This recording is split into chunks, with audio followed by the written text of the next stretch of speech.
An empire built upon the backs of slaves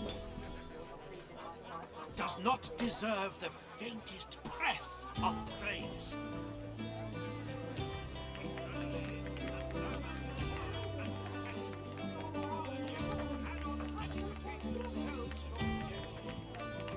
No clicks allowed within the chain. He fixes you with a stare, looks you up and down, weighs you up, the cut of your cloth, the weight of your bag. A moment passes. Then a smile creases his face, a smile carefully constructed to look friendly and authentic, a smile that doesn't reach his eyes. Greetings, stranger. Looking to ease the pain of a decaying world? You're in the right place. Beers are ordered at the bar, but can I interest you in a nourishing bowl of stew? He purses his lips. His fingers drum a pattern on his elbow as he assesses you.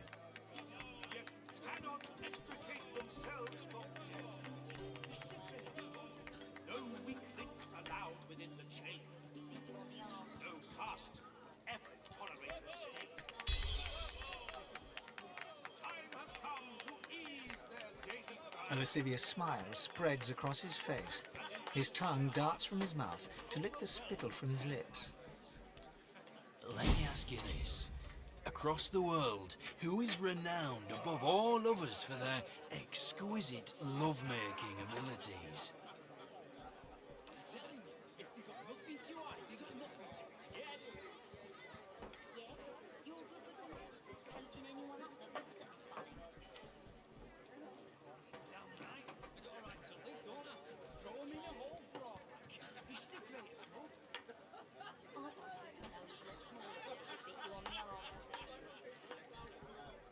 Exactly. And of your kin, there is one whom I believe to be talented above all of your kind. If for an appropriately sizable sum, I can make the necessary introductions.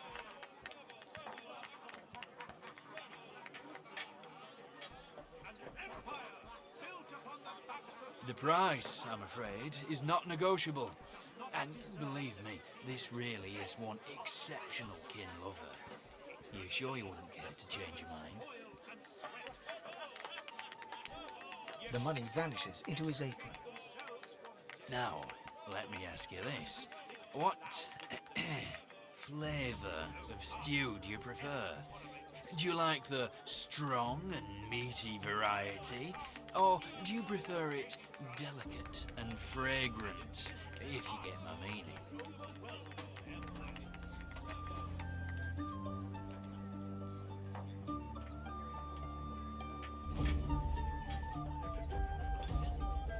I admire your sense of adventure. Upstairs, my friend, on the second floor, the experience of a lifetime awaits you. He gives you a mischievous grin, then dips his head in salute and turns away. Yet cannot extricate themselves from debt. No weak links allowed within the chain. No past ever.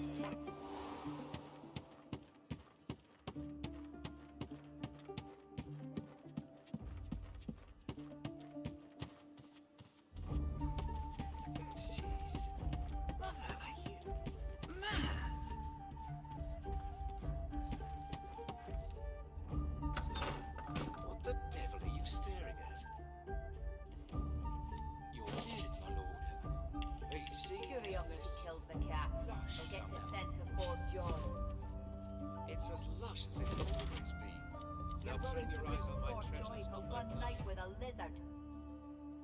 Yes, Then you're an idiot.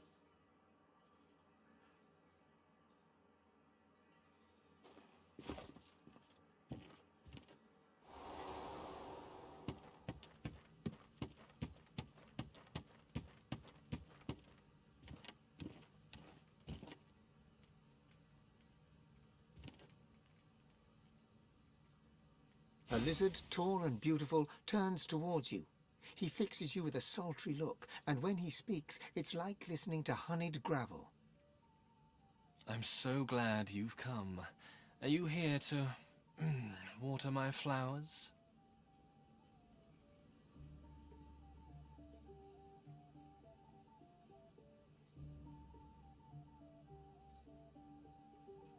He gives you a cool look, then a flirtatious smile. Not in the mood for games. Me neither. So, what shall we do? Would you like me to dance for you? Or would you like to hear a poem? All right, darling. I'll dance. He closes his eyes. He's motionless for a moment, as if listening for music that only he can hear. And then, almost imperceptibly, his hips begin to sway. As he finds the rhythm of the song that only he can hear, he sways and moves, silky with power and poise, at once beguiling and raw with pure emotion. And you realize you hear the music too. An old ballad from the Empire. It pulls at the heartstrings every time.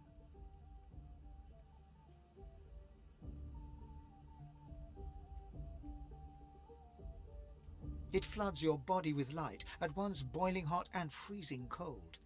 You feel his hands upon you, and you move together, entwined in spirit and in flesh, as one. Moving to the rhythm of your heart's desire, two beings for a moment become one. In your ecstasy, you feel the edge of the bed against your leg, and suddenly you're falling, both of you laughing together as the mattress receives you both. And you realize that you are naked, and so is he.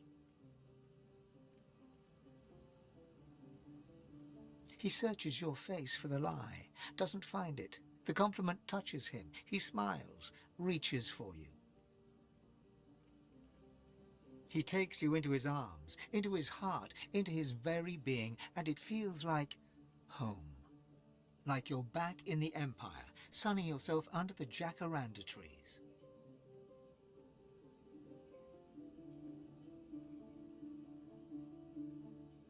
Your world explodes in bliss.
Good morning, lovebirds.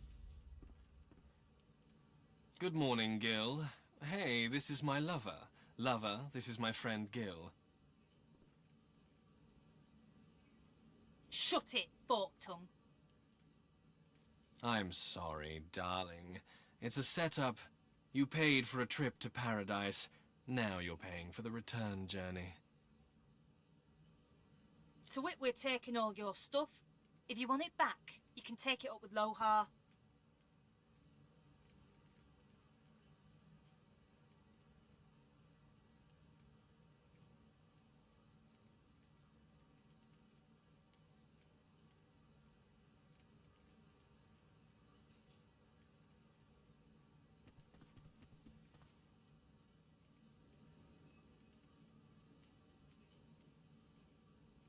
He gives you a pity pout.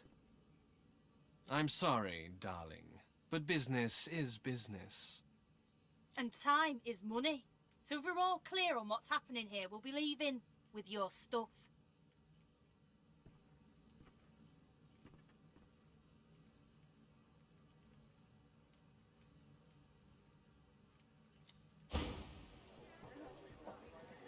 Yet cannot extricate themselves from debt. No weak links allowed within the chain. No caste would ever tolerate a stain. Nothing to hide, they got nothing to be scared of.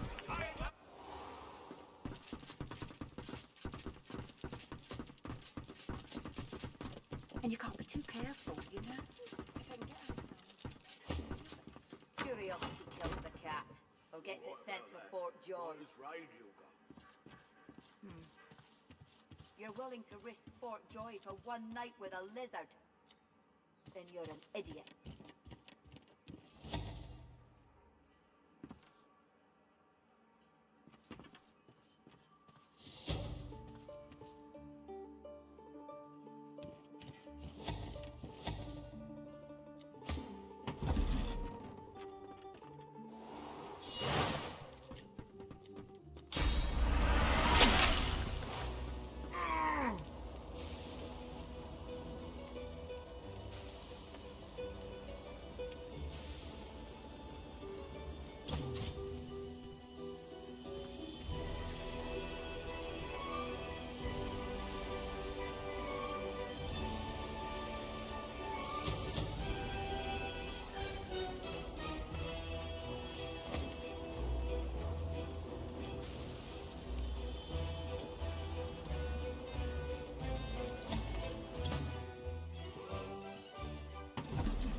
That's quite alright. What about that? Who's right? Curiosity kills the cat, or gets it sent to Fort Joy. You're willing to risk Fort Joy for one night?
Oh, my darling, you're so very good at what you do. I hope you're not sore about what just happened.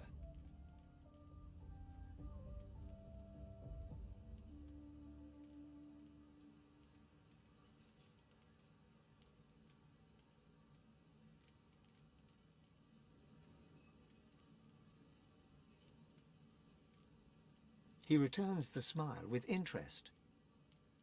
It was worth it, wasn't it? Now, baby, you should leave.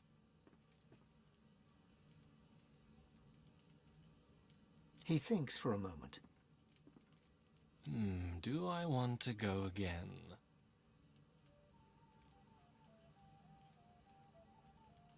Do you know, lover, I do want to go again. Come here.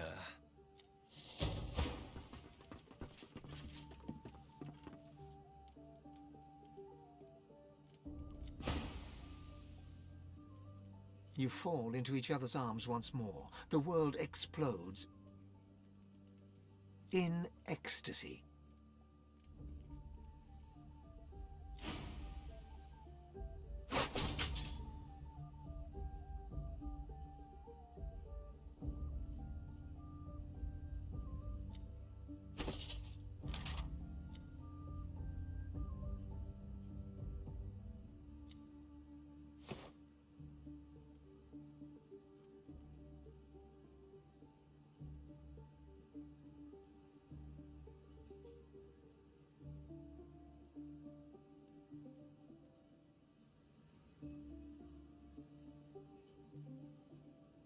He sleeps deeply, his breathing soft and regular, the hint of a smile on his lips.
shiver, sir. This room is temperate enough, is it not? Quite so, my lord, quite so. The atmosphere in here is... Curiosity kills the cat. Forgets its sense of Fort Joy. Spooky? Pull yourself together, man. Or should I check the You're willing cupboards to for risk ogres? Fort Joy for one night with a lizard. It's quite all right. Then you're an idiot.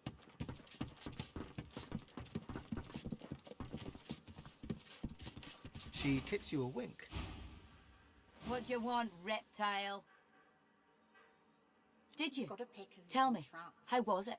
My friend Thatcher here reckons she'd like to do the same, despite the fact that it could see her And I'm posted to finding Fort Joy. you can trust I me. think she's I crazy. can see a silver What say from a you? mile away. And you can't be too careful, you know? If I can get Alexander... then- Wipe that look off your face, Thatcher. It's still not worth getting sent to Fort Joy, I'm telling you. Thatcher shrugs into her beer, unconvinced. Curiosity kills the cat, or gets it sent to Fort Joy.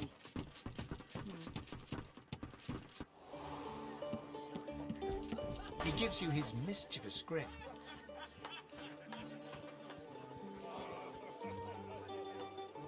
I did promise you the experience of a lifetime.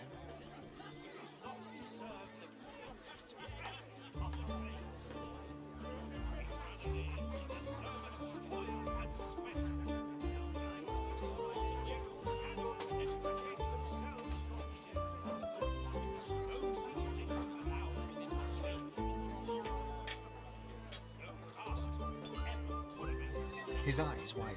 His lip quivers. You expect him to be afraid, even ashamed, but he's relieved. Oh, thank the gods. They had me over a barrel. You have to believe me. It's hard enough to earn a crust around here, and me and the young'un, we've been starving. Oh, sir, the little un was left with me when my wife died. She won't make it without me, the poor child. Livy, the child's name is Livy. She stays in the kitchen while I work. Go look, I swear it's true.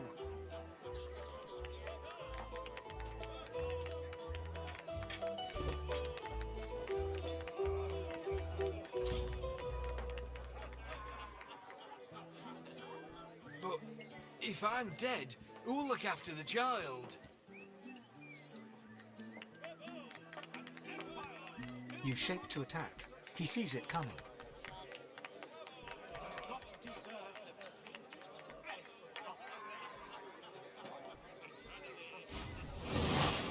And sweat, yet cannot extricate themselves from death. No weak links allowed within the chain. No caste ever tolerated mistake. Time has come to ease and insist their hearts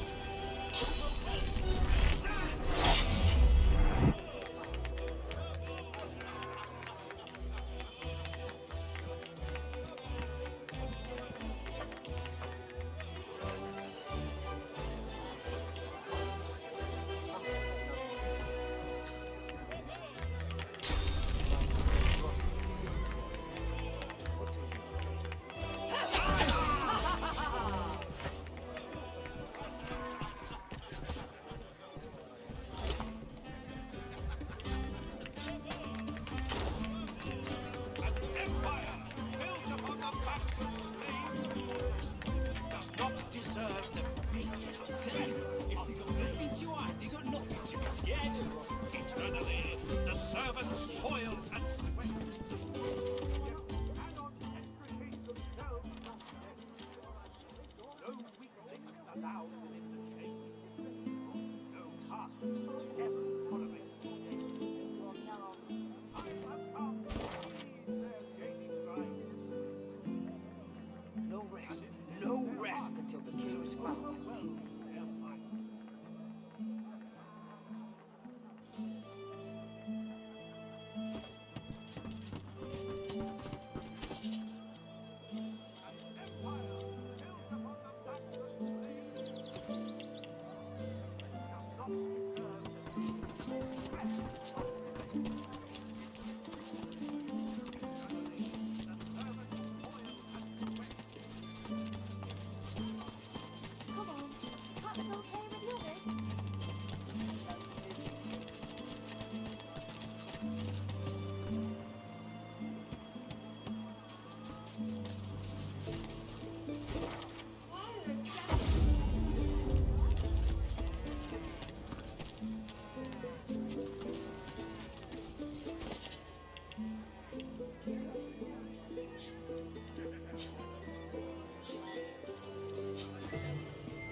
it together, Bree. I'm all right, as long as I don't think about it too much. You're safe among friends. Never forget it.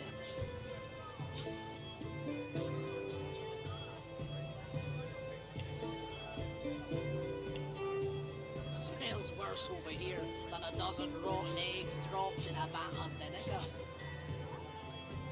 Well, don't come over. Not while you're buying anything. If I don't come visit you, Tun, who will? Wouldn't you like to know?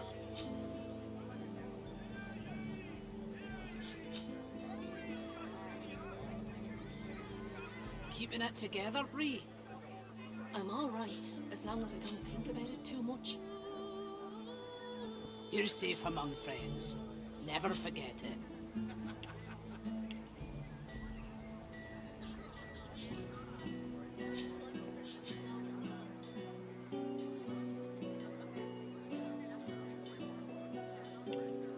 How you holding up? Not in any mood to talk about it.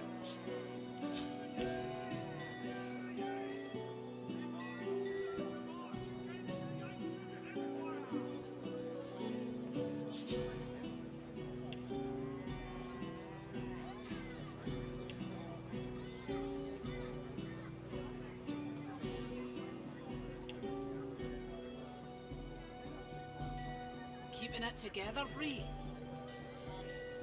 I'm all right, as long as I don't think about it too much. You're safe among friends. Never forget it.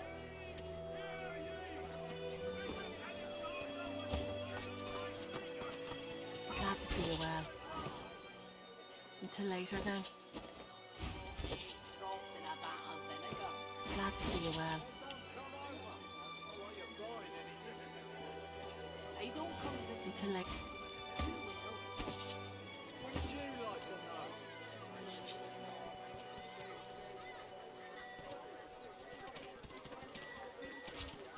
Keeping it together, Bree?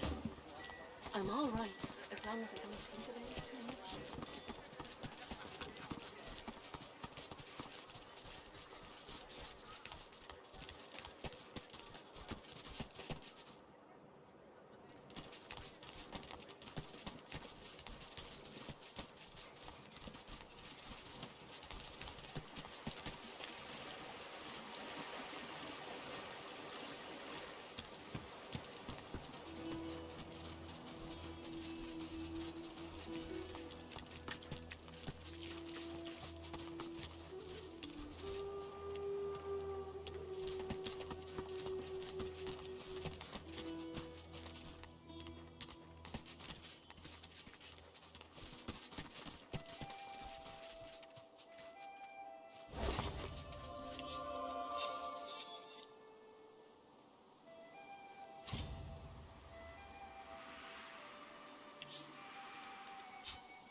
Sabine, so tender, come here.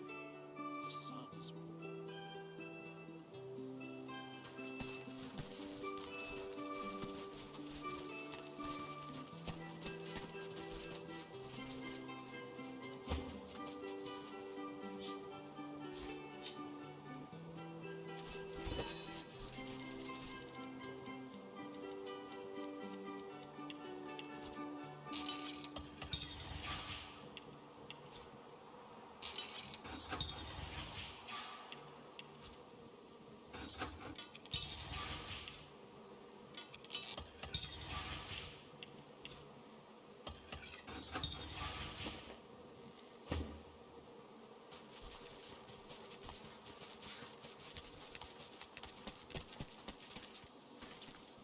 Yes. Out of my way, two legs. It's mating season. I've got places to be. Oh boy! Oh boy! Oh boy! Oh boy! Oh boy! Oh boy! Ah.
What a miserable looking creature.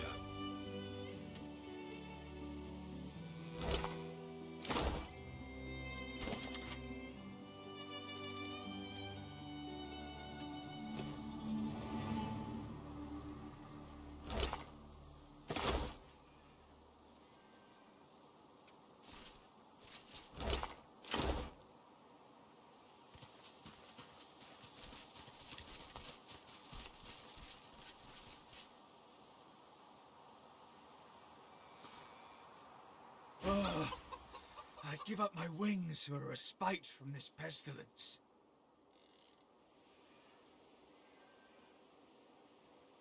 A rare, highly prized breed called, I can't quite recall.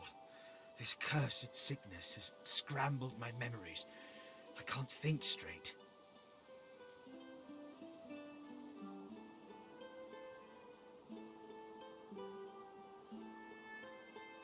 My feathers are molting.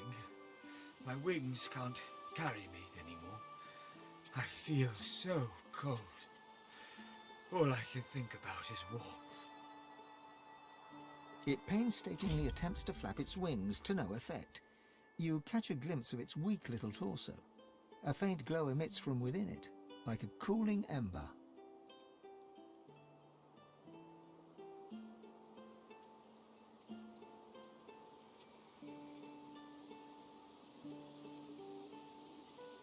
A phoenix? Cut back on whatever you're drinking. I'm in no mood to be made fun of. Not in this condition. I'd know if I was a phoenix.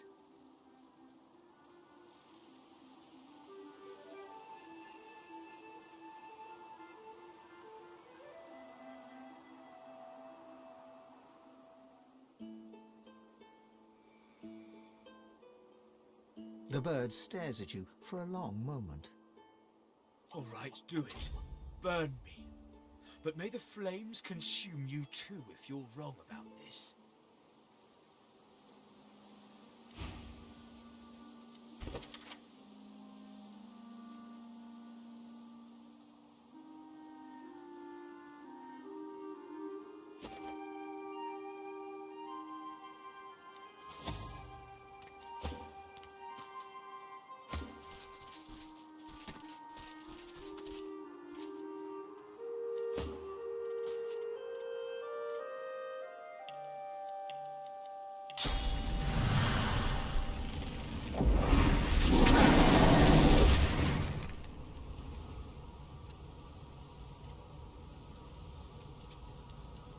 Is it dead?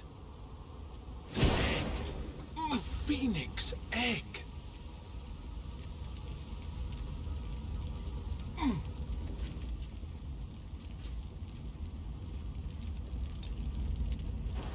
The egg is warm to the touch, but not from the ashes. This warmth comes from deep within the egg. The egg is smooth and glossy dark, like some rare volcanic mineral. From deep within its core, a fiery glow pulsates, almost like a heartbeat.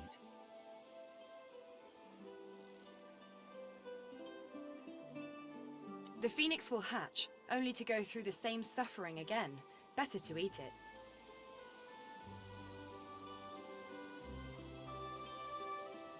Fine bragging rights to be able to say you've eaten a phoenix egg. To harm something so rare, so defenseless, it would be a terrible sin. Keep the egg safe.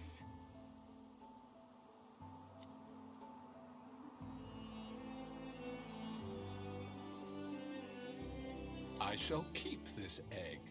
Who knows what might come of it?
Did you expect a needle? Did you expect a needle?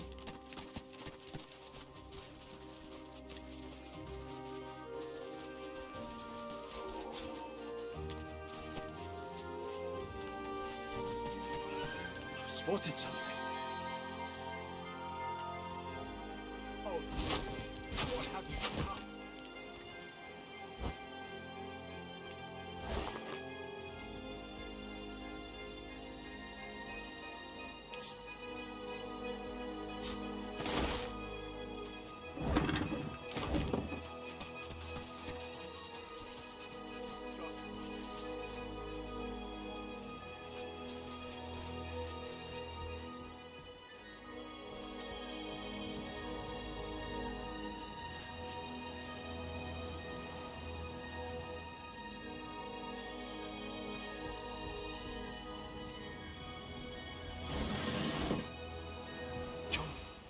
How long has it been?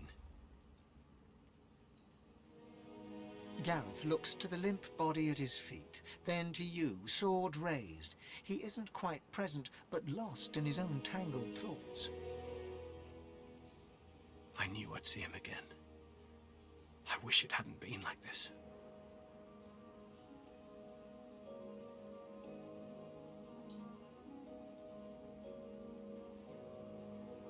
Mother and father will have to wait. There's been a distraction. Gareth softly pokes the listless man's torso with his foot. This man, this magister, his name is Jonathan. He's my friend. Or was my friend.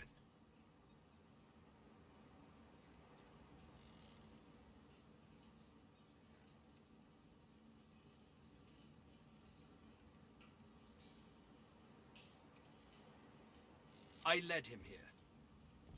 I felt someone's gaze on me from almost the very moment I stepped foot on the coast. Lucian taught never to ignore augury, and sure enough, I saw the flash of white.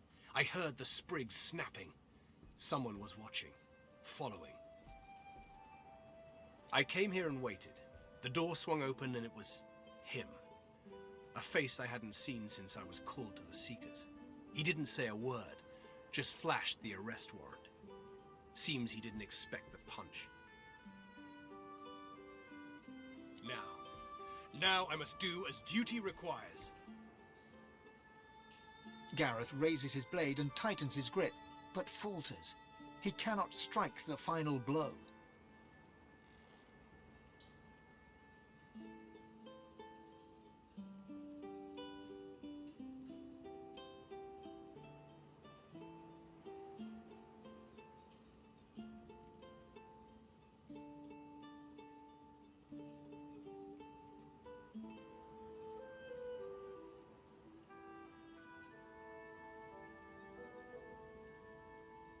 Gareth turns his head. He's even further away than before. I don't know.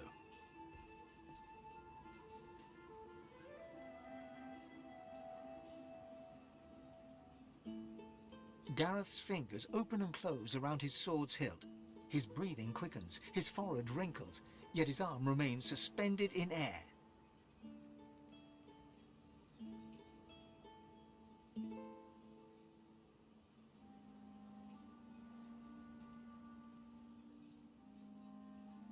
Blood seeps from Jonathan's wound and pools at Gareth's feet.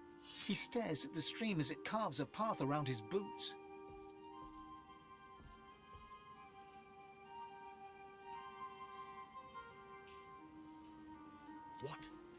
What have you done?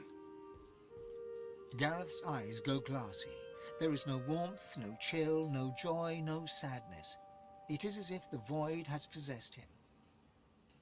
I need to go. Away from here. Away from this. Away from you.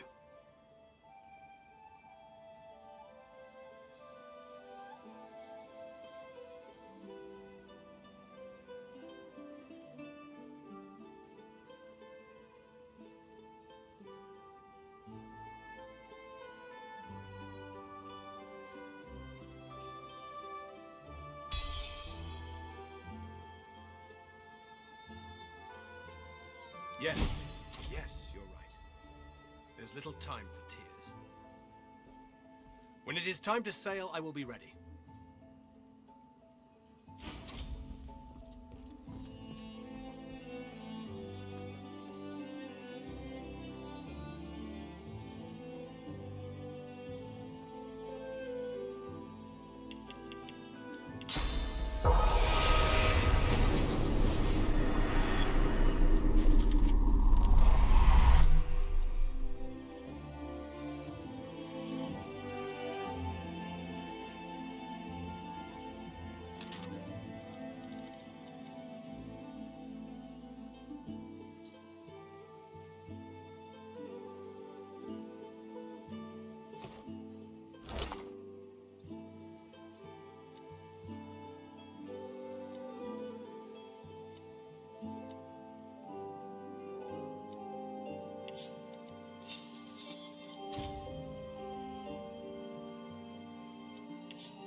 You're a lizard, aren't you? You're not straw. But I bit some straw. It was shaped a little like you, but then it moved and threw me off it. The rabbit shakes its head. No, I'm dizzy. I hit my head when the straw man threw me in the air.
Here be witchery. Trespass not. Oh my gods, you're ugly! You turn milk green and a Magister's red coat black. My Mistress Alice might fancy you, though. She has a taste for the odd, if she ever makes it back. The Magisters with the red coats chased her into the woods. They'll be sorry.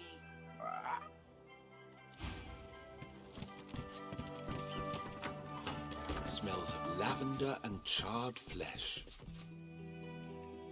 It's almost homely. Almost.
Is that her eye? Did she pluck out her own eye?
Yeah.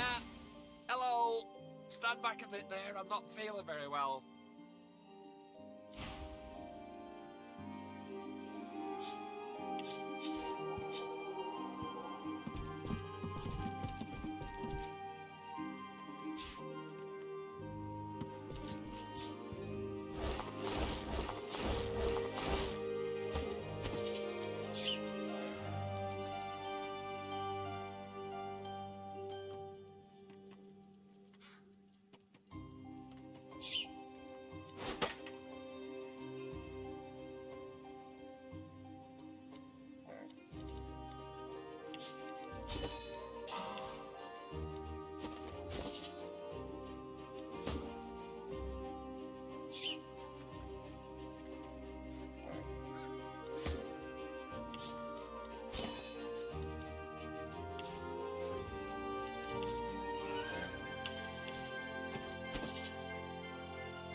Oh my God, stop!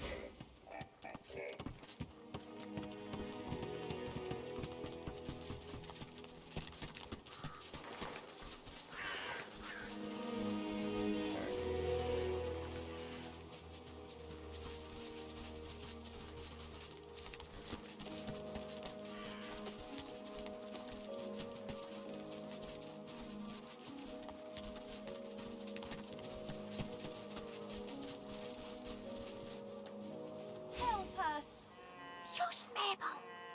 Don't you shush me, Geraldine. I'll talk to whomever I like. Shh! They're still here. I know they're still here. My apologies for my idiot friend, but we could really use your help. Don't be disgusting. We hardly know you. Sure. Geraldine. Oh, right, yeah, disgusting. Sorry, better not. You won't believe it. He won't believe it, Mabel. He'll think we're mad cows. Truth is, kind sir, that we are not, in fact, cows. At least not as such. We're people. Captives, to be exact. Enslaved by the witch. You're not here to visit Alice Elysian, are you?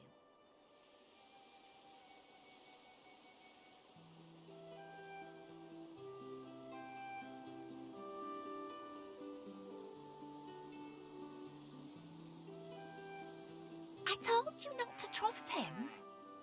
No, you didn't, Geraldine. Now, shush. I'm going to ask him anyway. But what if she finds out? Geraldine, how could things possibly be worse than they are now? I can think of a few ways. Mabel, they can hear us whispering. I know, Geraldine, I know. Now, shut up. Look, we really do need your assistance. Just get us something to drink. What my friend here means to say, kind sir, is that there's a cure for our condition. Alice Elysian has it in her house. If we could drink it, we could then regain our former forms, as it were, and steal away. Don't mention the rats. For God's sake, Geraldine. What rats? They're just ordinary rats. Nothing special or awful about them at all. Wouldn't let them worry you. The witch ain't here. What my friend wishes to say is that Alice went into the cloisterwood collecting herbs and hasn't been seen in some time. But that there, just down the way, is her house. She has a frog. You can't miss it.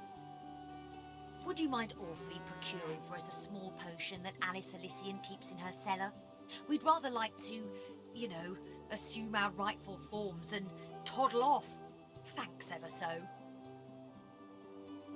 Thank the gods. I humbly thank you. You won't regret it.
The squirrel's cheeks are so distended with acorns, its mouth is stretched wide in a surprised-looking O.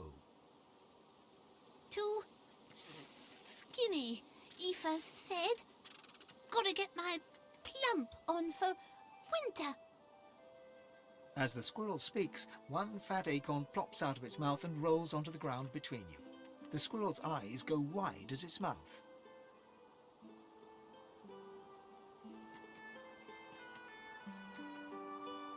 Get your beady eyes off my dinner. Mine! Mine! The squirrel grasps the acorn in its tiny paws and scuttles away.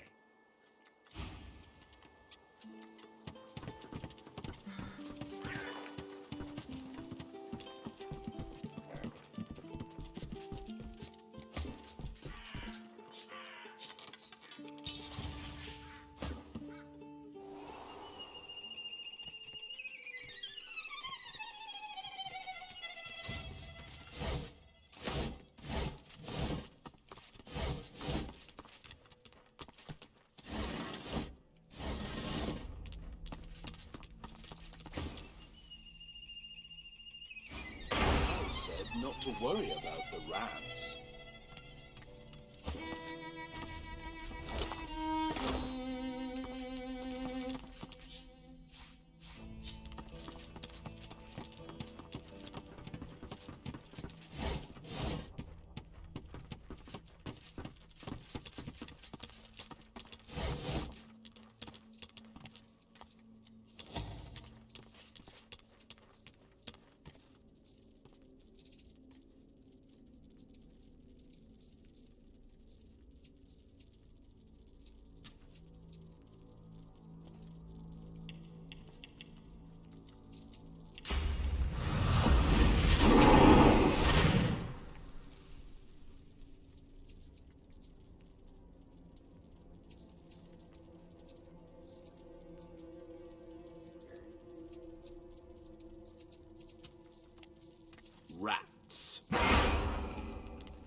take it off me!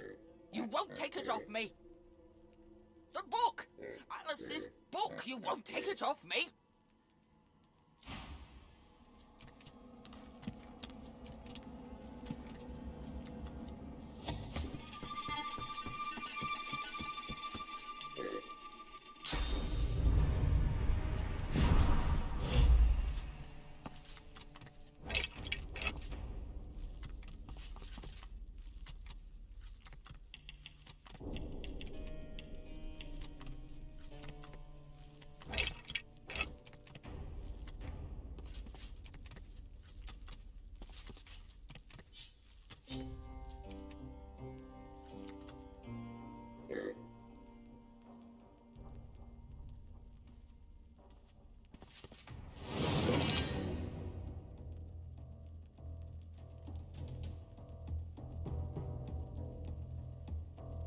Into the dark with you.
good news, definitely.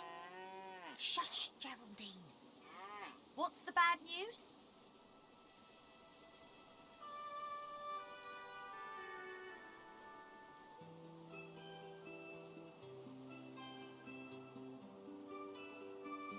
Oh, goody. Let me guess. There's only enough for one of us? Yeah, thought so. Well, that's no good. You have it, Geraldine. Oh, Mabel, I couldn't do that. I insist. Okay then, thanks. I'll have it. Mabel gives Geraldine a side-eyed look, then sighs. Go on then.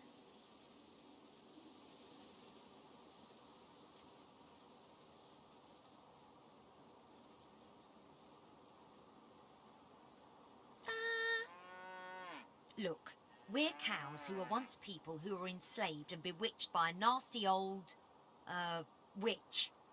We don't have much to offer. That's totally me. Mabel snorts, but you can see that she's fuming. Yes, totally me. Thanks, Mabel. I love you. Me, please. What's to think about? Okay, see you later.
Done thinking?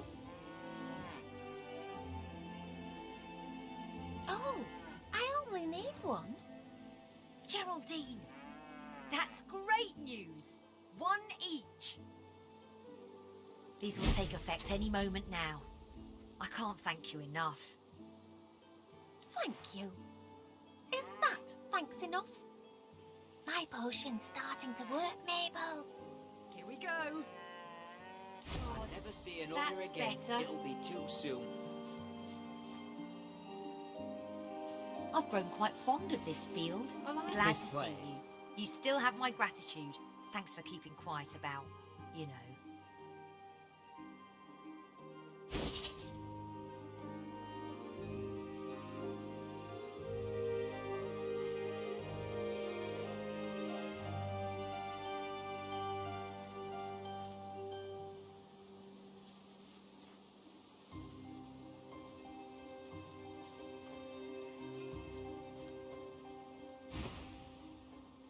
Oh, gods. Look!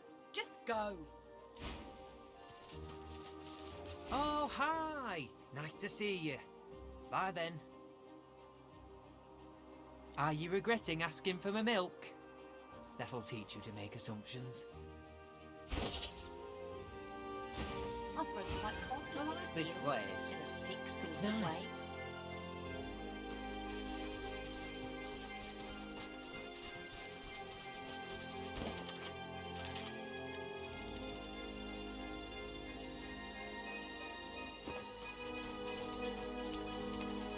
I've grown quite fond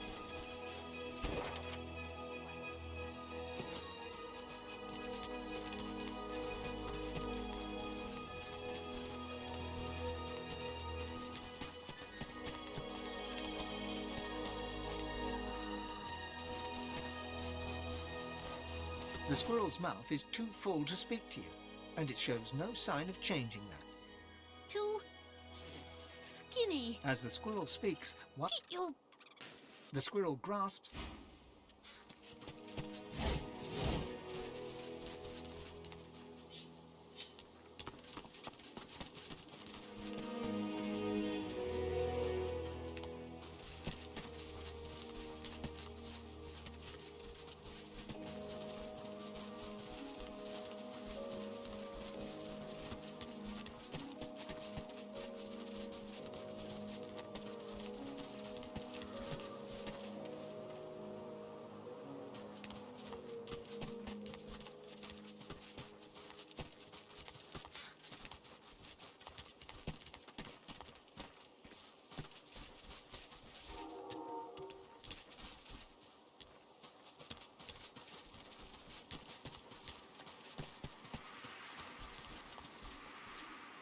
I bet you're the musical sort.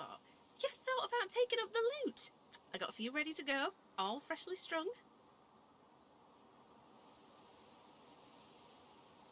It's like I always said. Everyone's got a melody in 'em. You just gotta look.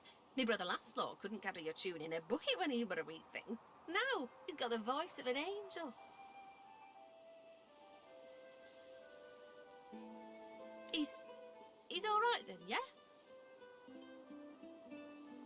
That's Laszlo, all right. If he had the blues, you'd never know it. Nothing kept his big smile from brightening the darkness. I hate the Magisters for what they'd done. Stole me brother, stole me heart. I keep going though, hoping to get to Ark sooner than later. Lucian's Day crowds will be wanting some musical trifles. Come back if you need. I'll be whittling away.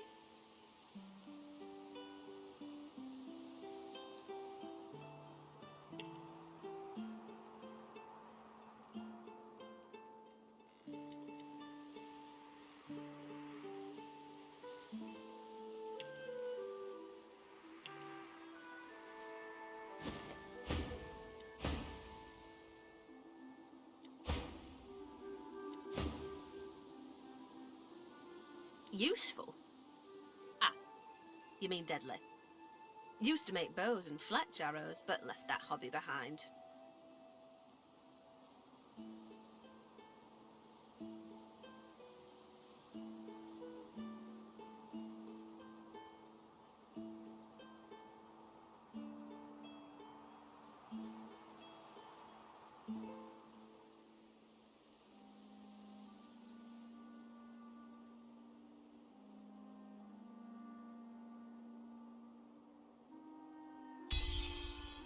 There's no shortage of suffering, that's for sure. Maybe I could do me part to help your efforts. Come back later then. I need a bit of time to carve something useful.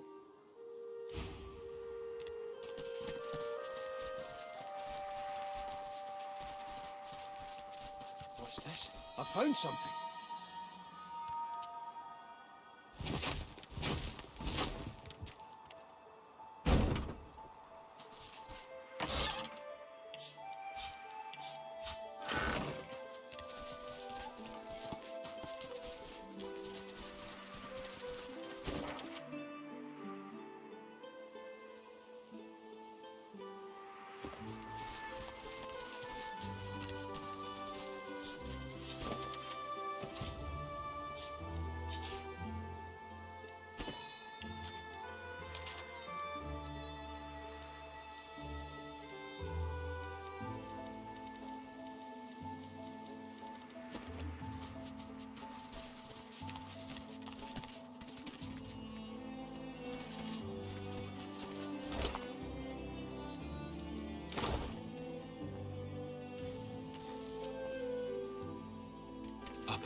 paladins, the famous divine protectors of arcs. I wonder what they're doing here, so far from home.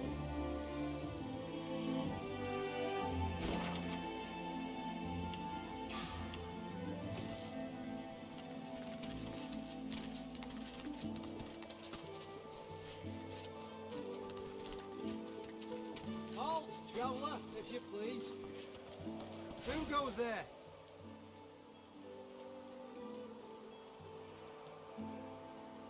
Ha! If you're looking for adventure, east's the way to go. It's a void-woken hellhole over there, sorcerer at work. Powerful one. Of course, you could wait for the Magisters to sort them out. You'll be waiting.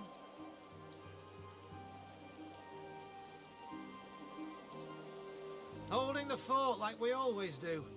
Usually the fort in question is bigger than this one, but you do the job in front of you, don't you?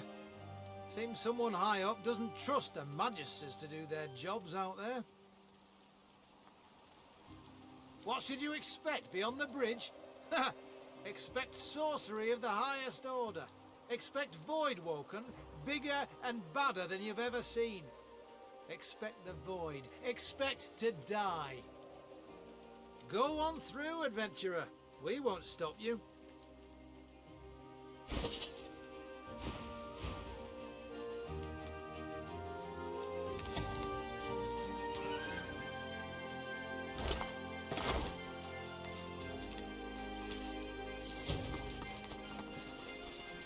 Heading east?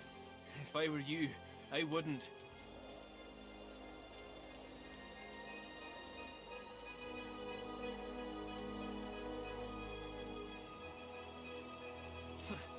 You look tough, but you ain't tough enough. East'll be your funeral. The rolling pastures of Paradise Downs ain't paradisical no more. You've hit a nerve. He looks away. Ain't none of your business why I'm still here.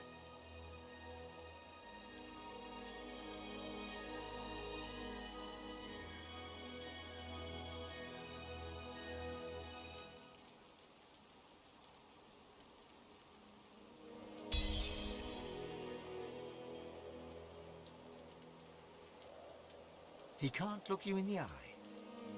They left my girl out there, alright?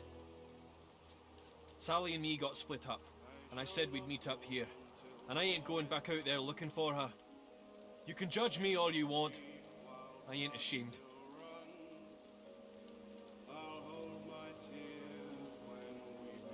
He nods, but the shame pricks him. Yet, he still can't look you in the eye. You ain't seen it out there. You'll find your own limits quick enough. He turns away.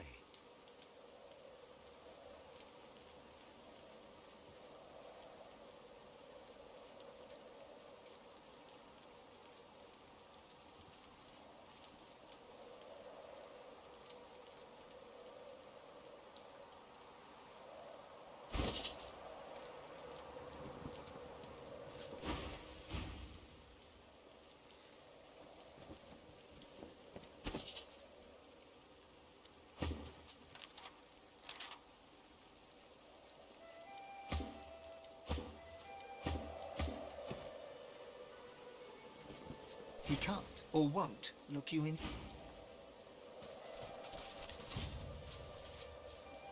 Look out! I see a trap nearby.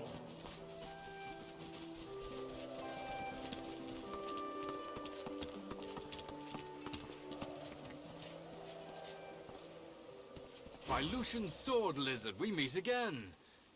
Would that circumstances were better here than in Fort Joy, but they're not. Voidwoken lie in wait beyond the bridge.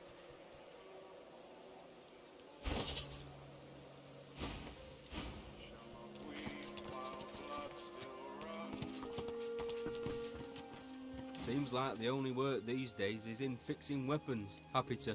Some of that stuff's not bad, friend. It's a little better now if I say so myself. Good luck to you.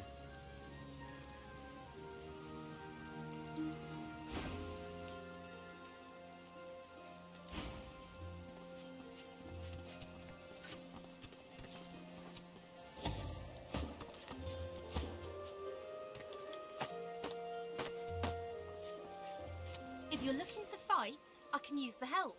If you're looking to chat while enjoying the view, then bugger off.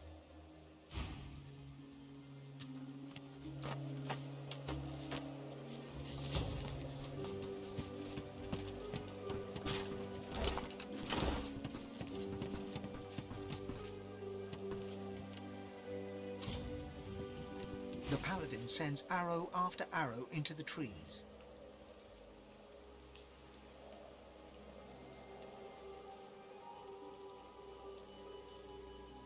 She whips her head and fixes you with an intense look. They're coming. Doing my best, friend. Doing my best. She turns back to the forest, her bow held at the ready. I only hope my best's enough.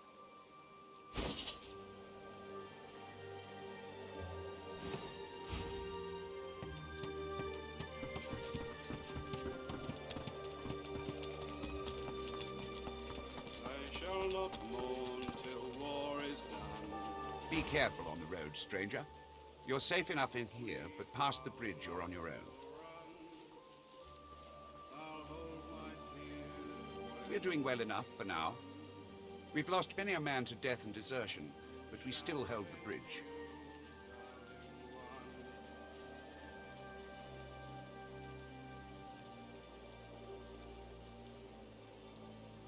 Guy Falchard and Lord Godfrey fell in the last melee. The Voidwoken will be back, be sure of it. Beyond the bridge, the world has gone to hell. The Magisters are out there now, hunting down a sorcerer. Although I suspect it's the other way around. Not amongst paladins, it's not. Adlard, Gale, and Hellis Jupp all left their posts. Vortimir too, I suspect. Gone to serve a friend, they said, and maybe that's true. No matter. We'll fight the Voidwoken with what we have, and we'll win. Blood still runs. I'll hold my tears when weeping comes. Who shall avenge you, darling one? A weary paladin strips equipment from the bodies of the dead, singing softly to himself. He looks you up and down, then nods a greeting. Ah, pity you just arrived. We could have used adventurers like you in that last fight. We're short-handed, deserters, if you can believe that. Abandoned their post and wandered off into the wastelands. Left their friends here to die. It's shameful. We think alike, you and I. See the captain, adventurer. He'll put some work your way.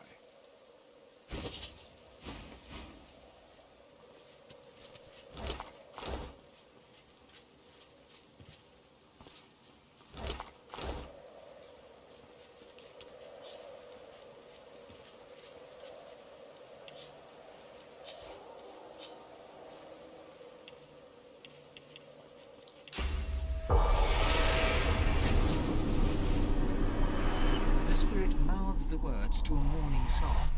If you listen carefully, you can hear her whisper. I shall not mourn till war is done. I shall not weep while blood still runs. Softly you sing, I'll hold my tears when weeping comes. She registers your presence and gives you the sweetest smile. And I'll avenge my darling one. She turns back to her fallen self once more, her eyes glistening. Who shall avenge you, darling one?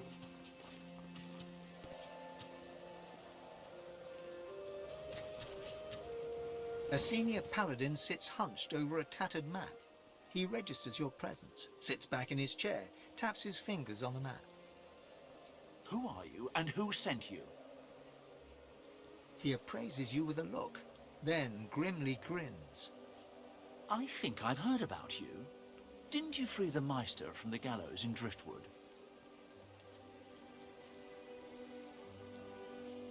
Ah, yes.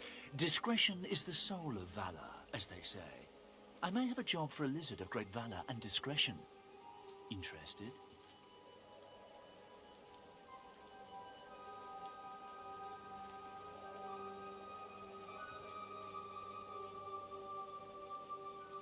The truth. Between battlefield losses and desertion, I barely have enough live bodies to hold the bridge. Besides, this job is better done by someone other than a paladin. Someone like you. He taps a finger on the map on the table. Here, in the Black Pits, are White Magisters. Their operation is shrouded in mystery, and this pricks our ears. We are gravely concerned. We believe the White Magisters may have strayed into the darkness. We suspect that Dallas herself and her master Vriedemann are the inspiration for these dark endeavors. Look under the white veil of secrecy and report back. How much do you want? I have fewer paladins to pay, so I have ready gold. But there are limits. You think very highly of yourself indeed.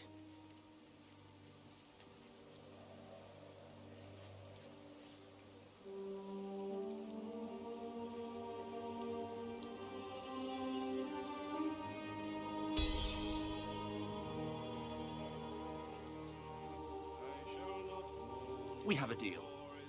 He offers you an item.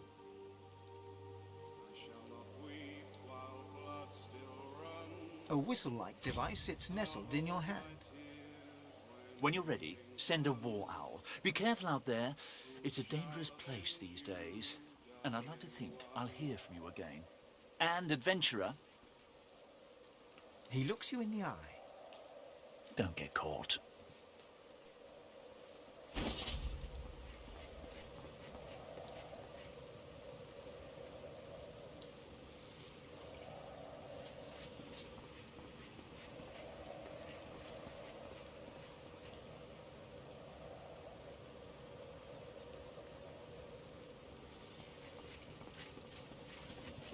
I shall not mourn till war is done.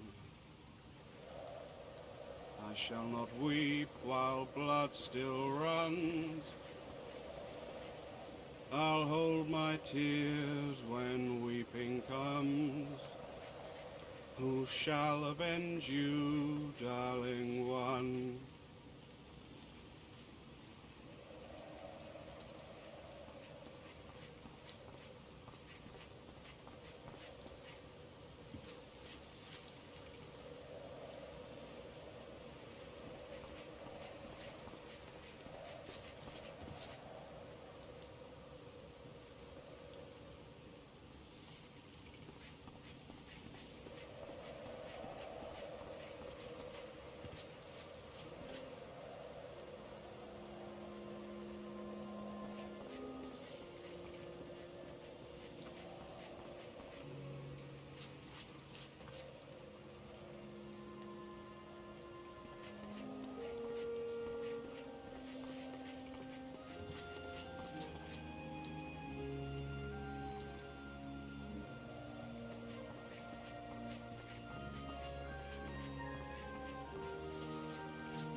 shall not mourn till war is done. I shall not weep while blood still runs. I'll hold my tears when weeping comes.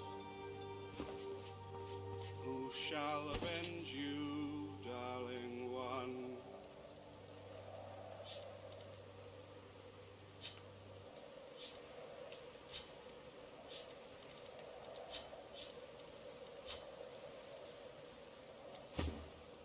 I shall not weep while blood still runs. I'll hold my tears when weeping comes. Who shall avenge you, darling one?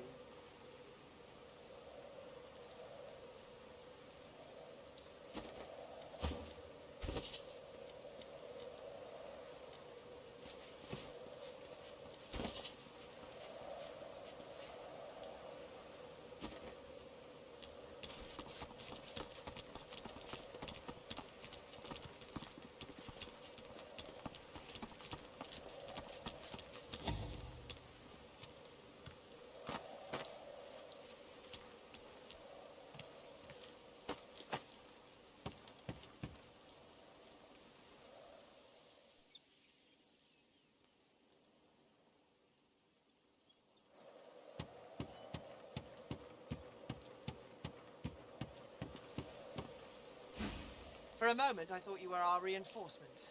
You here to lend a hand?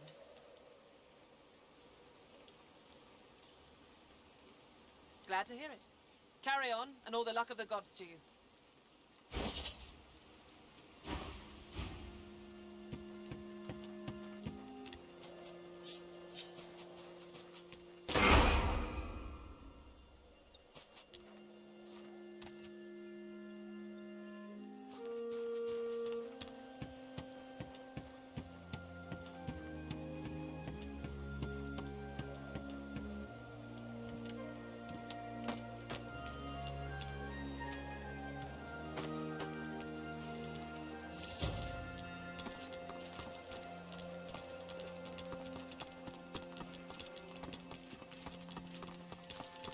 They beat all those Voidwoken?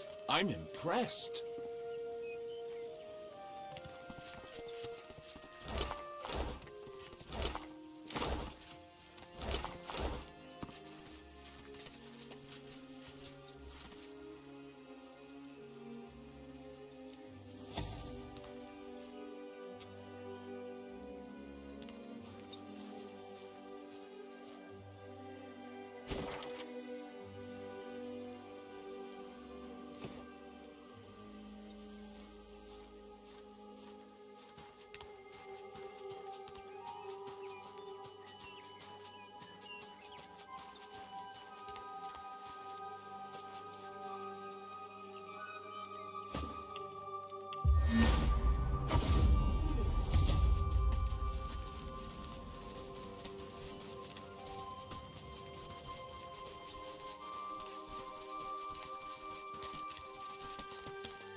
Let's see what spirits want this garden.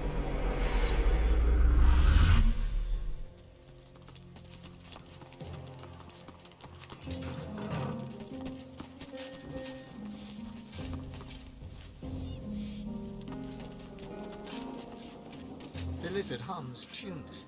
Not a melody exactly, but more of a meandering moan. 10 spans under, humans slept. 10 spans up, the dwarves were kept. Lizards burned in lasting flame. Elven trees towards skies did aim.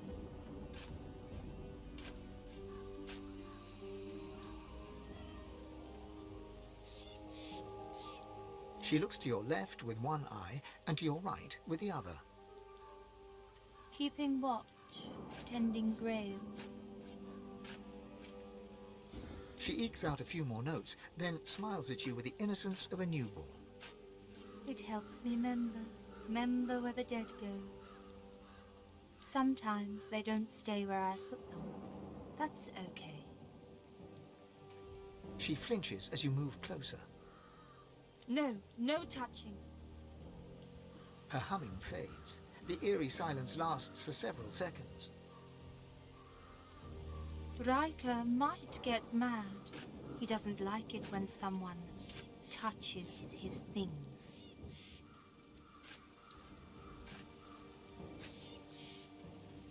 No work. I do it 'cause I like it. Don't cause trouble. Just dig and pluck weeds and shoo the ravens. She shivers and whispers. He's a powerful sorcerer. Lives here in the garden. Can take the you from you. No brain, just body. My mind isn't big, but it's still mine. She points at her head. The servants, they got nothing up there. Riker has it all now. They need to be freed. Only way, kill Riker. The servants, so lost, chained by Sorcerer Riker, but they can still go home to the hall. Set them free. The ensuing silence lasts for several seconds, until she picks up the melody once again and turns away.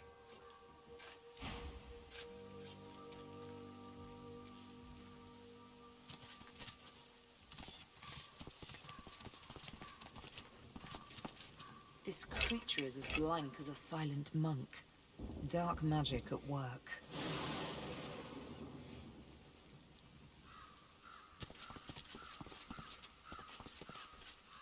The masked servant does not speak. It only moans. At first glance, the spirit seems much like its host. Hollow, detached, yet in its eyes you see something more ominous, something not apparent before. Agony.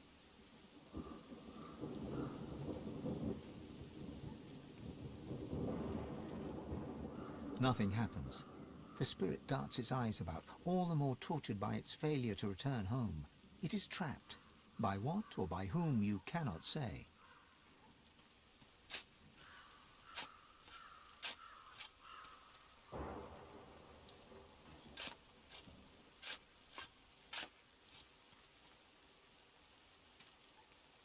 This spirit's as haunted as the graveyard it roams.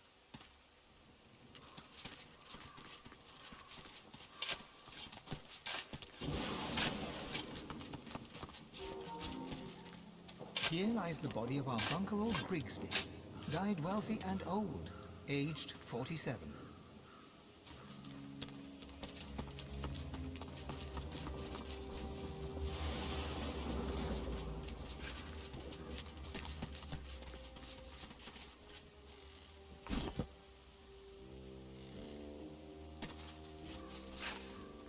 Another forgotten king from another forgotten time.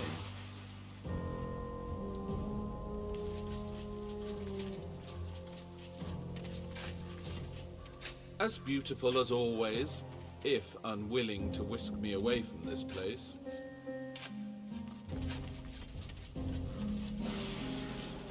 Here lies Jim Freel, taciturn in life, silent in death.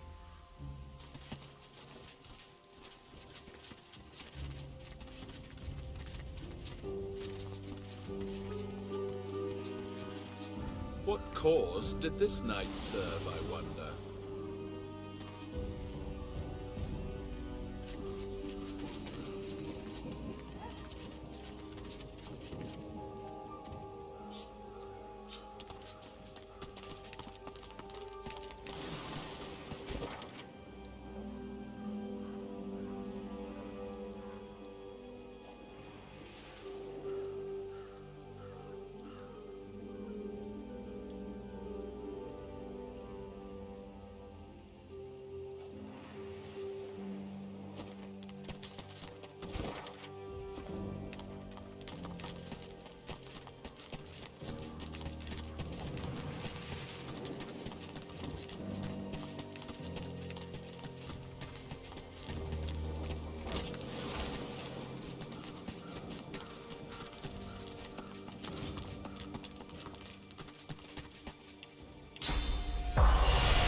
tortured glance, then turns away to stare at nothing in particular.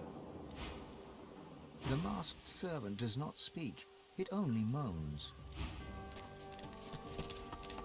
I've spotted something. Brother, help me, please!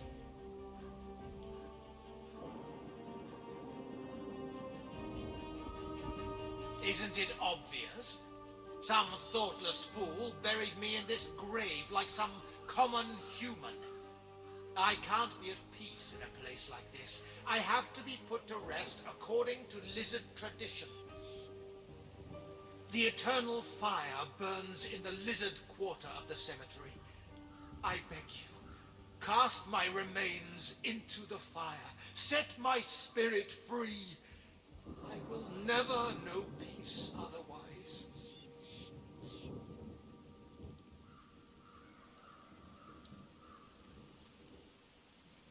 Isn't helping your kin enough for you? Fine. Do as I wish, and I'll see that you are rewarded.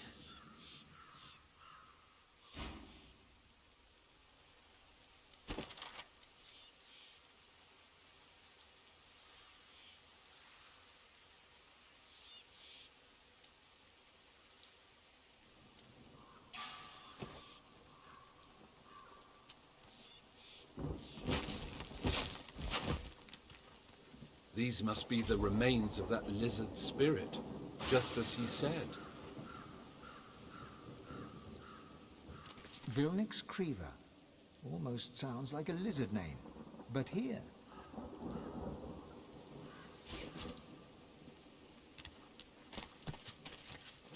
Here lieth Jeffer, first name unknown, and of no further use.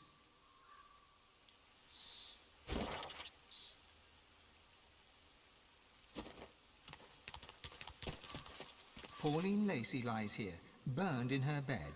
As in life, so in death.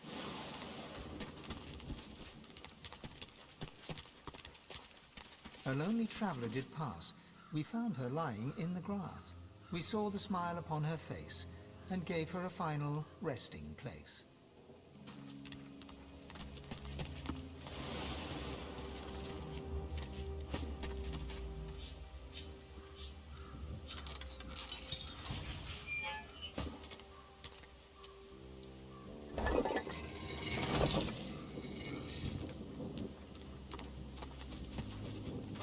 Arthur Bree lies here, sadly missed by customers and family alike. Here lies Porphyria Swan, died of shrieking hysteria. Let the gossips chatter, no matter.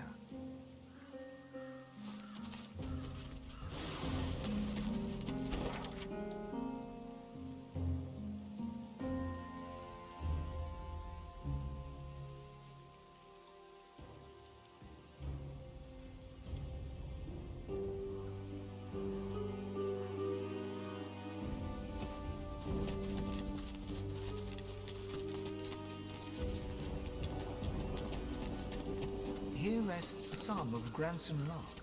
May the rest of him find peace.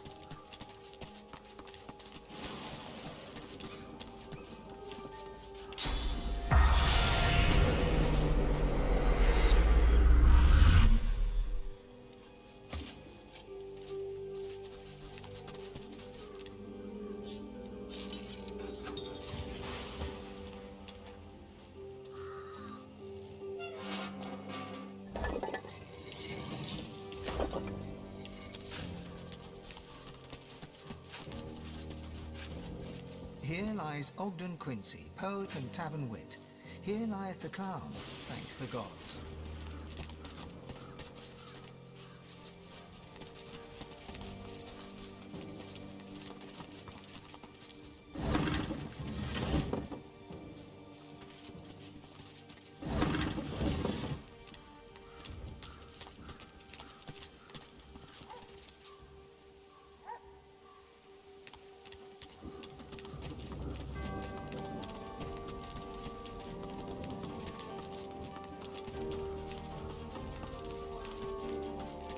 Within the stone garden's walls, peace be thy immortal fortune. relieved of toil, free of indignity, until thou art called to serve.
Human graves. Let's hope none are earmarked for me.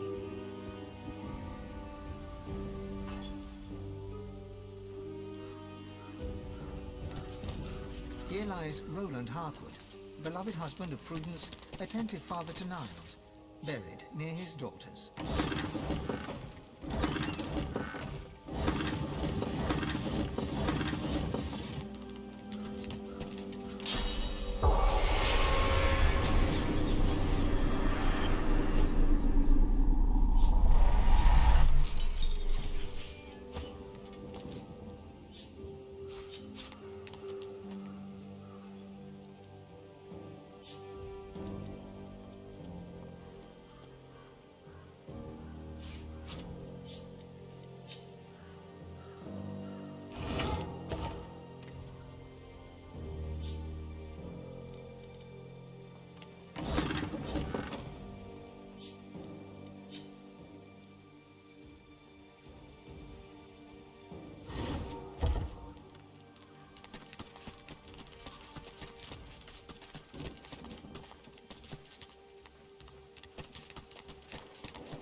The spirit does not respond to your presence.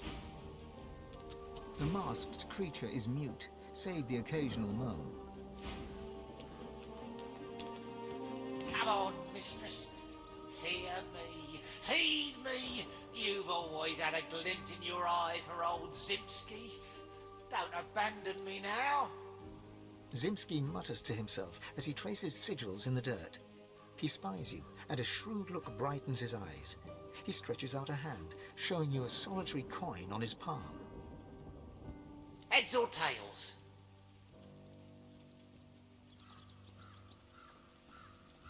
He flips the coin high in the air.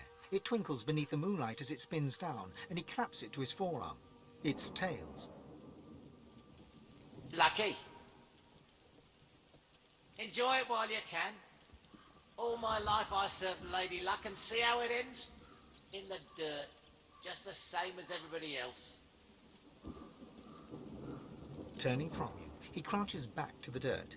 He resumes tracing esoteric sigils, his fingertips swirling through the graveyard clay. Her signs to call her. Oh, Lady Luck always came when I called. For 30 years we roamed Riverlong together. She was my faithful mistress, from card game to wager to grift. She was the life of me. Yet she wants no dead man. Now I cannot influence even a coin toss. But you breathe. I'll wager you've more use for my gifts than I do. Here, tell me what you truly value. If my lady sees fit, I'll give you what I truly value in return.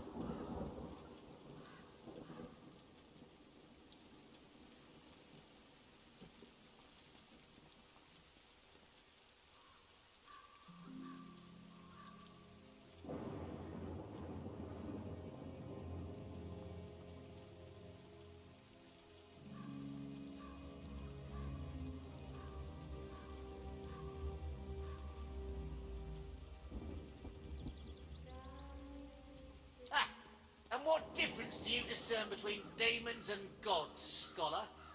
In this world ruled by the divine order, could things be any worse if so-called demons were in charge? He smiles a foxy smile as he stabs claw-like fingers at your chest. He begins to trace sigils on your flesh. Though you cannot feel his fingers upon your skin, something inside you shifts. You feel a coldness, and a sick longing seeps into your heart. He croons incantations as he works, and his voice is like the throwing of 1,000 dice inside your brain. Your body is suddenly filled with lust for coin and craving for more.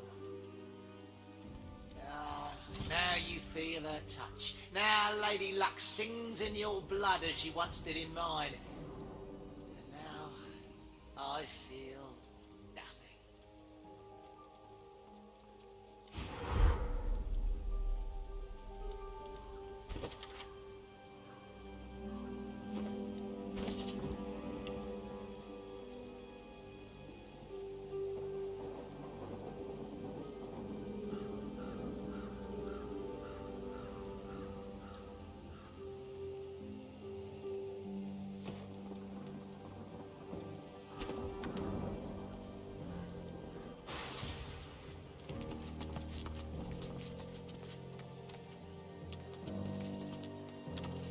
He prays in silence.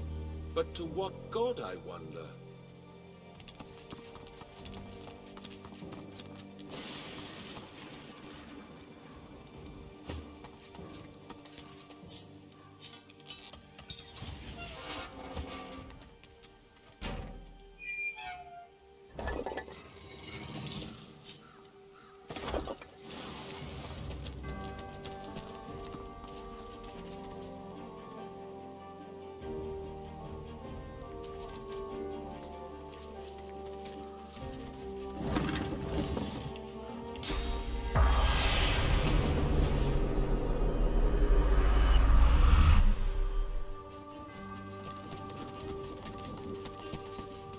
A sinner I, and who is not?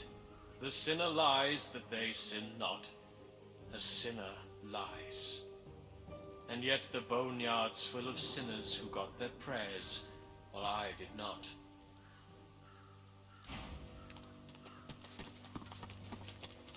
I've spotted something.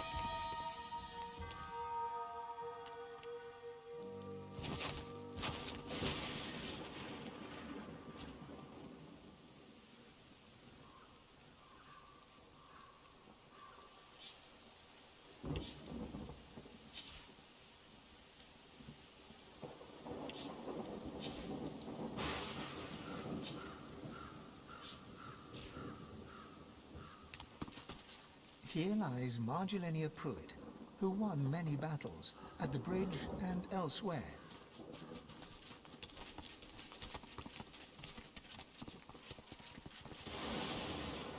You recognize the dog from the town square in Driftwood. The wounds from his spiked collar are healing well. Oh, hi! How are you? I'm good. Hey, do you smell that? It smells like the fish place, doesn't it? Like fish, only, worse. Okay, bye!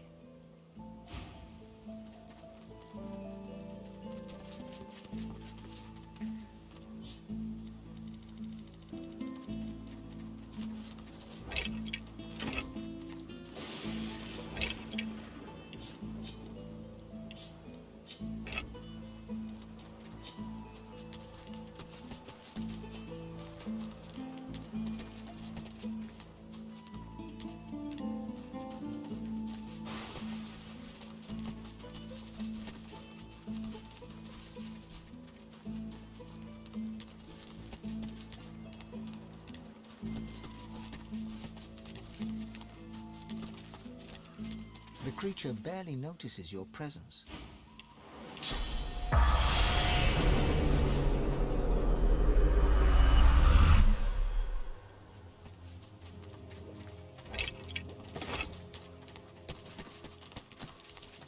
The spirit gives you a tortured glance, then turns away to stare at nothing in particular.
Look out! I see a trap nearby. Careful! I've spotted a trap. If graves you dig, I'll warn you now. Beware the creak and then the click. Then comes the bang, then comes the bang! Close your eyes and listen. The spirit's memories play out before you in darkest black. The sound alone relates the tale. A self-styled archaeologist, some would call you a grave robber, you found the grave of Baron Wilmart Hogg IV.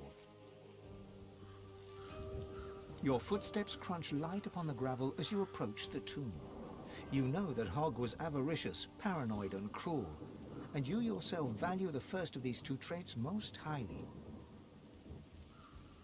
You ease your way up to the grave and run your hand around the lid, searching for a trap. You find nothing. The wind whispers in the trees, and the grass rustles quietly. You slide the lid open with a creak.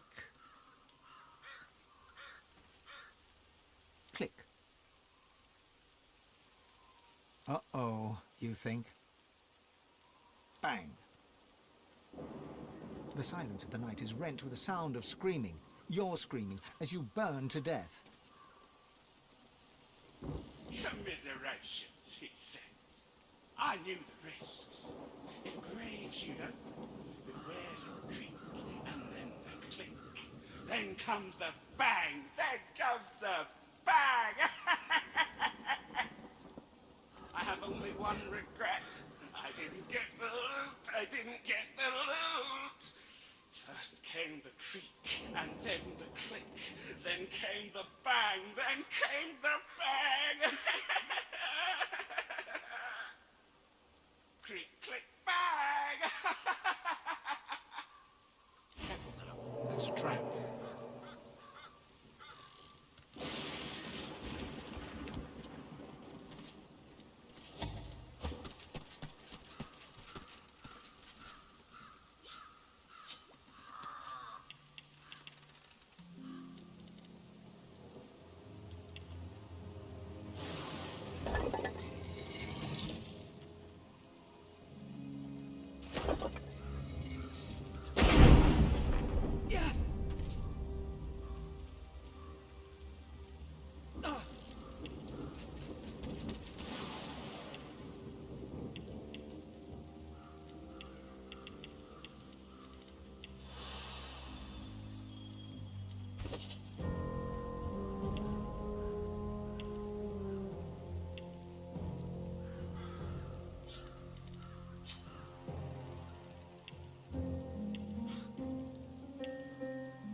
Here lies Secundia Pruitt, wife to the first of Driftwood's bridge masters, and scourge of the recalcitrant traveller.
Here lies Galen Heavendale, a lost soul, executed in his prime, aged 19.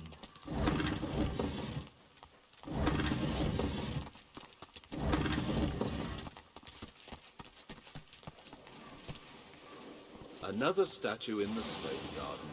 Nothing more or less.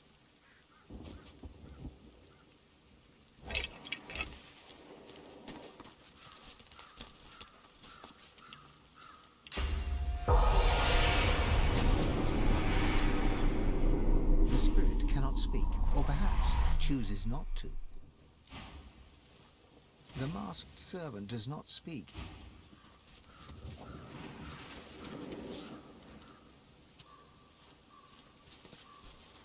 cremation pyre, from fire to ash, from ember to flame.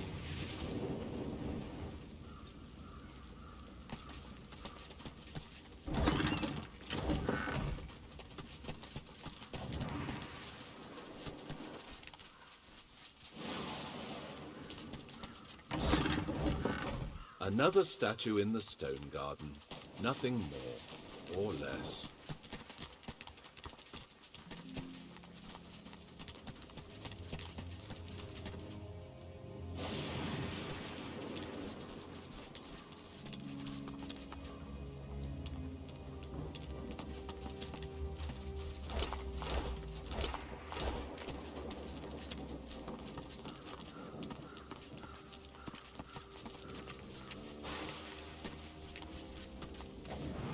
The spirit sings a long-forgotten tune in a long-forgotten language, one, it seems, with the ever-revolving wheels of space and time.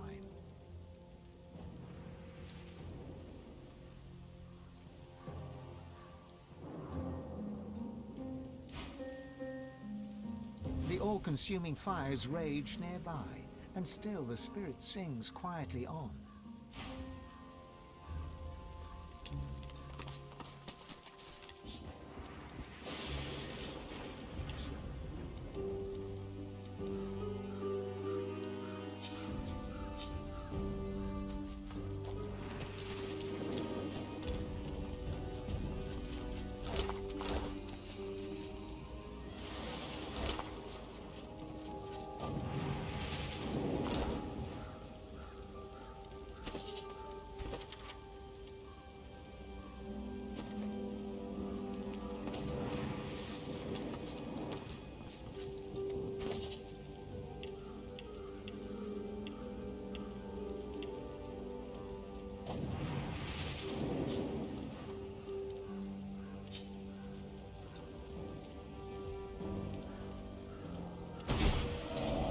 You have done me a great service, friend. Now, the Hall of Echoes beckons.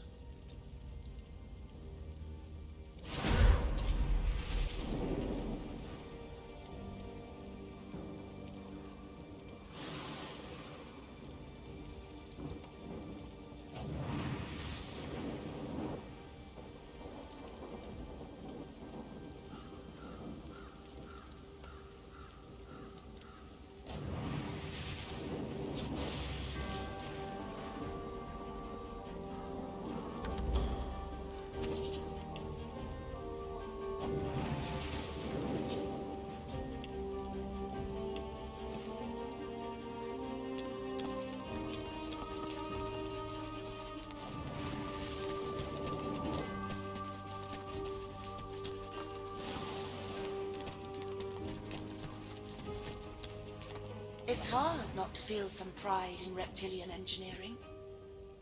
I watched an elf spend hours trying to force his way into a lizard's chest. Eventually, he threw it into the flames, but still it sits there, indestructible.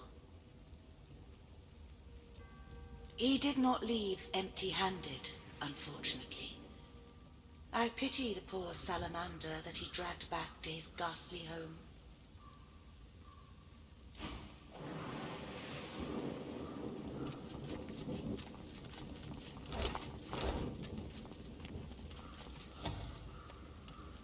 The spirit does not respond to your presence.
Keep distant.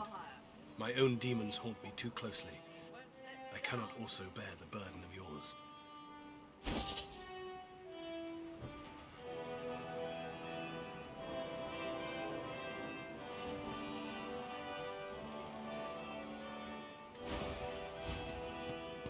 You're back! Good to see you again.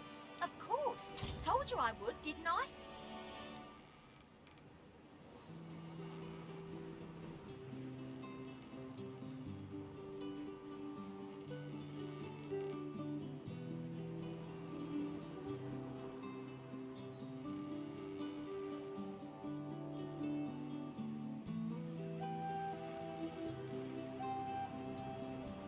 Sure thing.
Our shield speaks, Quercus.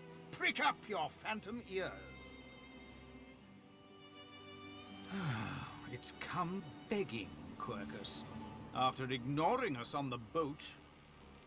The squirrel reaches out and touches your ankle, sending a hot flush rippling through your body. Your mind's eye sees a new potential spell swirling before it. Ask away, shield.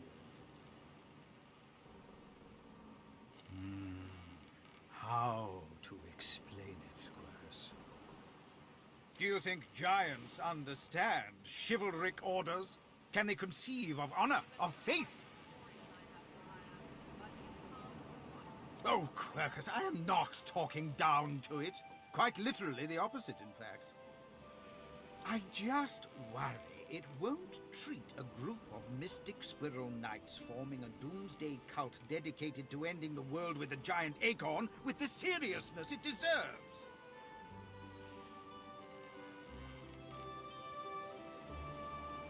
You're right, Quercus. Our shield has shown a surprising ability to adapt to new circumstances. The thing that you must understand about the Knights of Dre is that they are utter fanatics. Nothing matters to them but the return of the Great Acorn and the destruction of the giant races.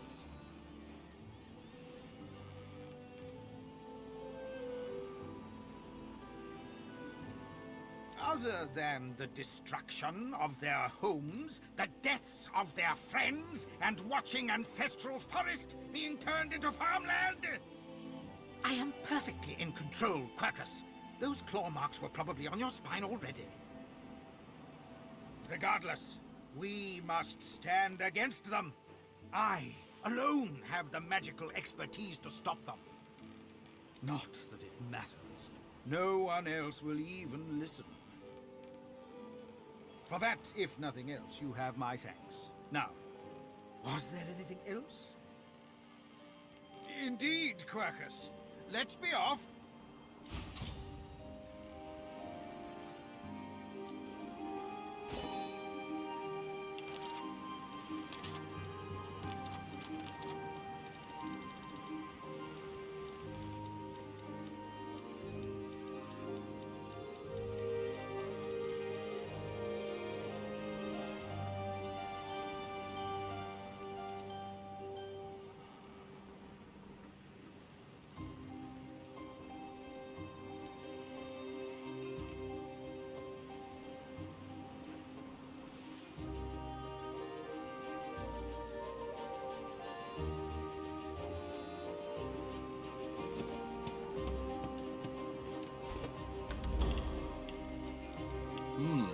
destination pyramid doesn't answer the call.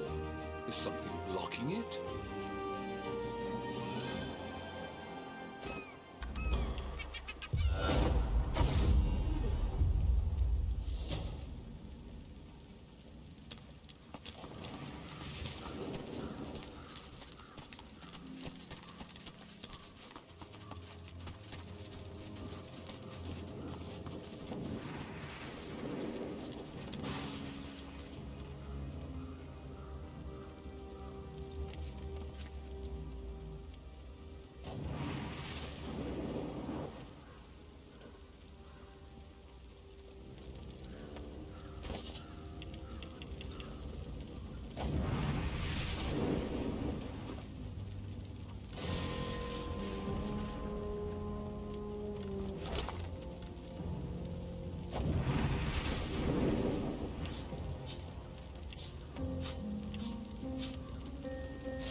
The boots are resplendent with polished ivory, heavy but well made, fit for a noble. The air around you glows with sudden heat. Specks of ash fall from the sky, summoning a fractured memory. Dig, work, deeper. By the Empress's order, you have to go deeper. As the memory fades, ghostly flames flicker on the surface of the polished sabatons. I see you. You have the strength I've been looking for.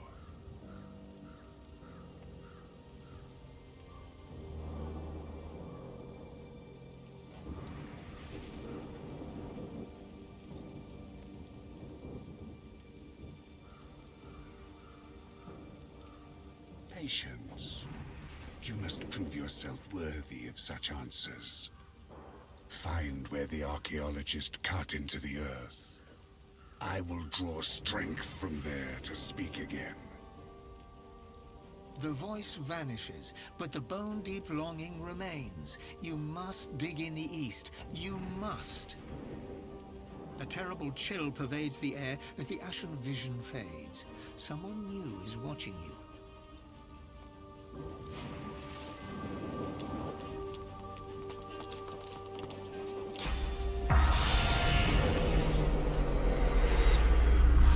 The dwarf frowns at you, suspicion drawing the lines of his face deep. I don't hear any pickaxes. No shovels. Where are my lazy diggers? We can't be wasting time. The Empress will have me head, and then all of yours. Haven't you seen the excavation site? There's real treasure there. Bones of the beast. The site's close. It has to be. There's more stones to break, more earth to turn. We need to get there. The spirit taps his foot, arms crossed tight across his chest. Why are you wasting everyone's time? Get to the site before the Empress sees. You don't know the Outlaw Empress? She got you for the disrespect. So best get digging before she gets back. The site's close. It has to be.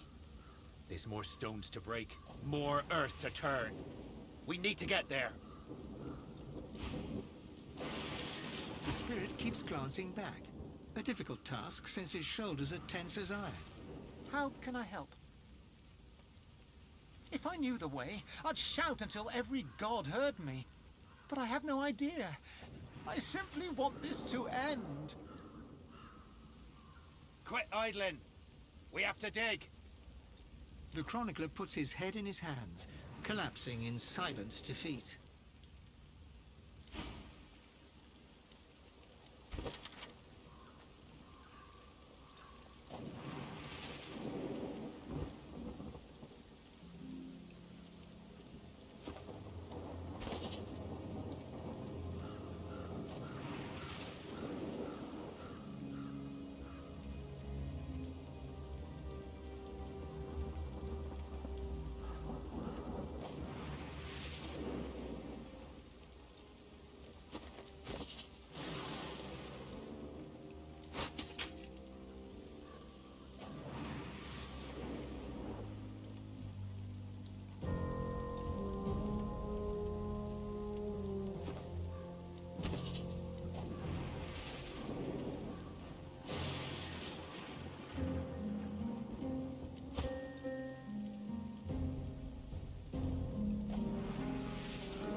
Masked freaks.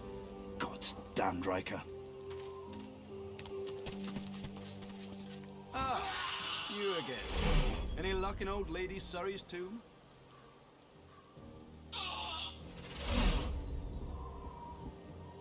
Oh, goodness. The disappointment is clouding your handsome face. Take a few deep breaths and give it another go. A welcome constitutional, I find.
You again.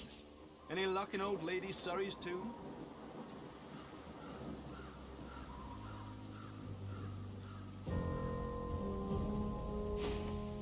Oh, take a few...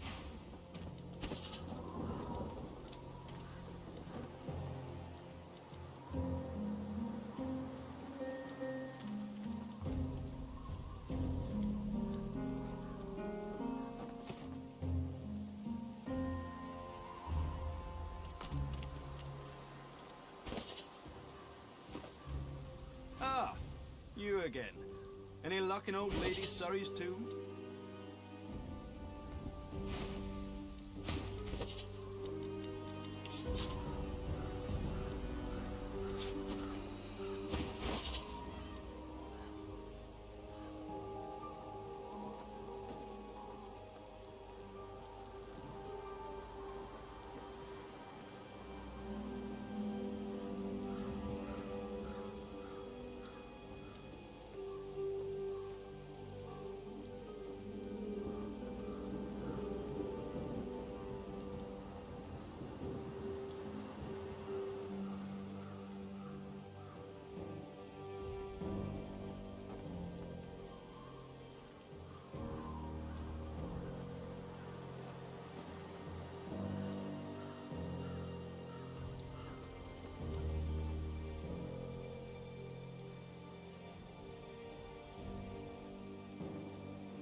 Oh, take a...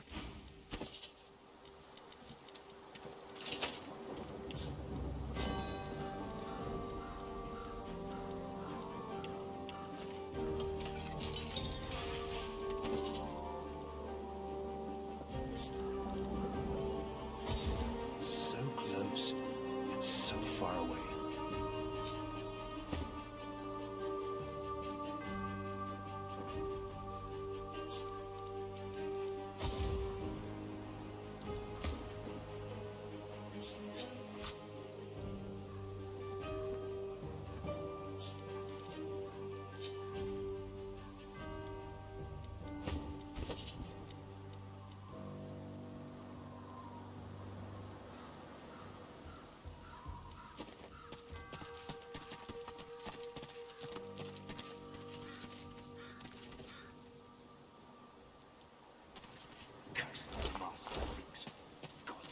The spirit gives you a tortured glance, then turns away to stare at nothing in particular.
The turtle looks up at you, slowly. It looks down, slowly. It looks back to you, slowly. Lucky in life, unlucky in love. She lets loose a long sigh.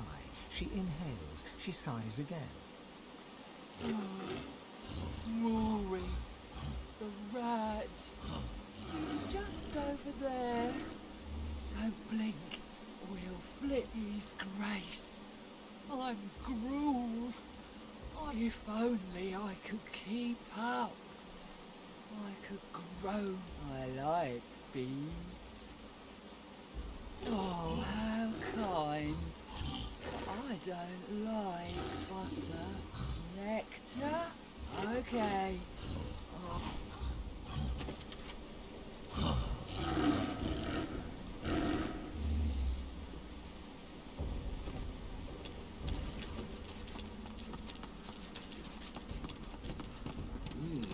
I hear something scurrying around.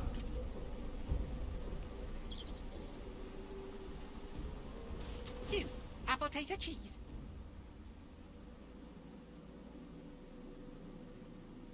Hungry cheeseberry. The rat vacuums up your scent. Its whiskers twitch. Food.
I need food. The rat's tail twists and untwists. His ears cock and uncock. Food, food, food.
Slappy, slappy, slap.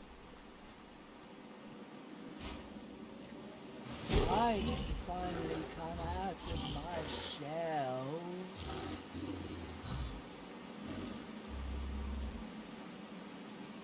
Used to be the ladies. Was there one day and wasn't the next. like it now. My sky gives me bees. I like bees. May the soil under your feet stay ever slick.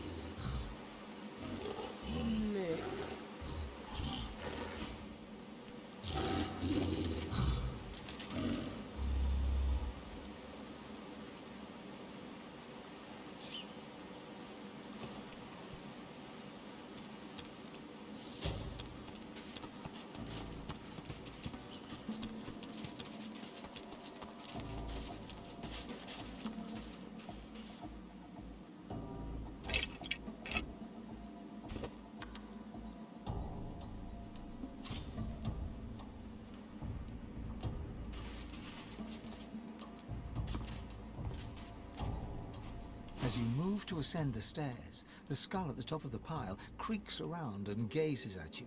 Well, it seems to be gazing, but there are certainly no eyeballs in those barren sockets. Why do you lurk in my cellar? Tell me now, and tell me true. Or face the consequences.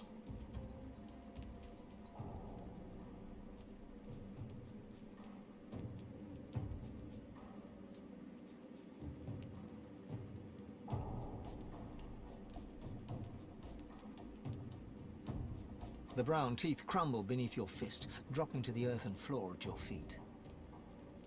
You can't use brute strength to open every door, warrior. Farewell.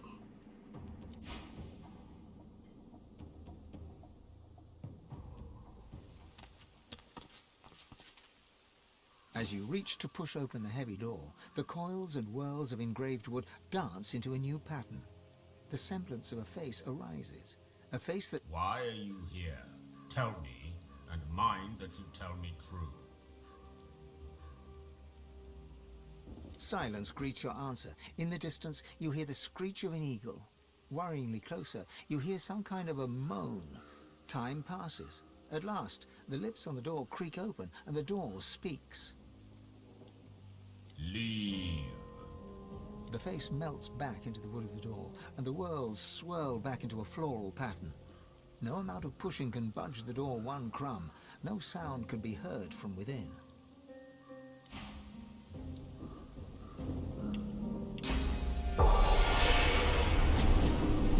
As you approach the door again, the face composes itself once more from the shifting wood.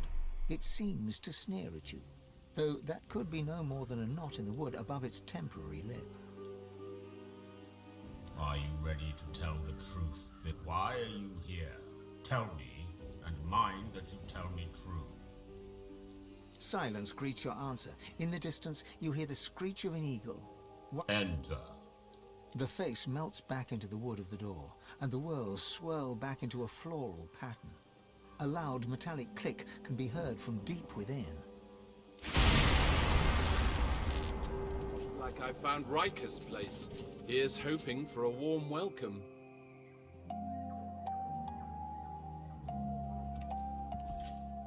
The servant responds with a blank look. The creature barely noticed.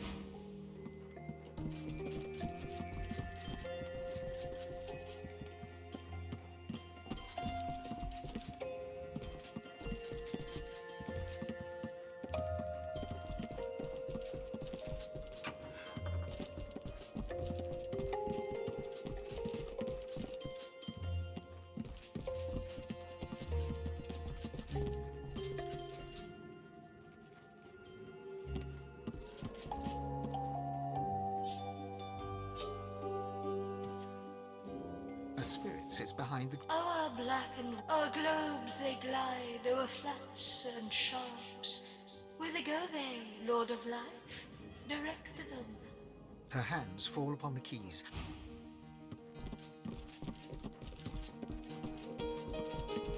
The masked creature is mute, save the occasional moan.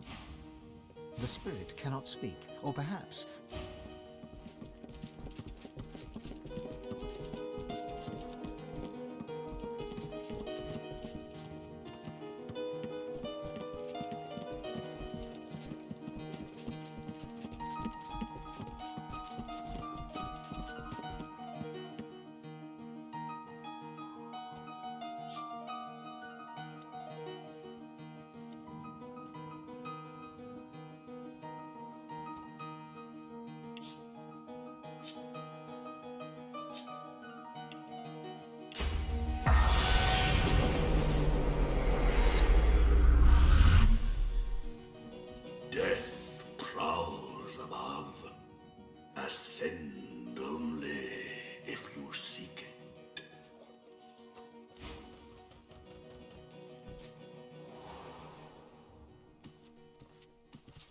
creature barely notices.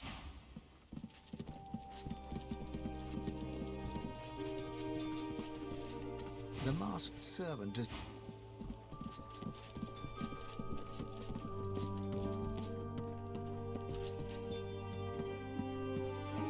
I've spotted something.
Such dreamy prose. I could get lost in it.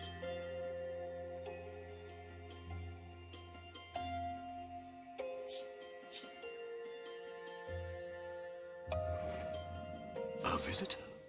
Such a rare and exquisite pleasure. The elf tilts his head backwards, but his squinted eyes don't stray from yours. Call me Riker.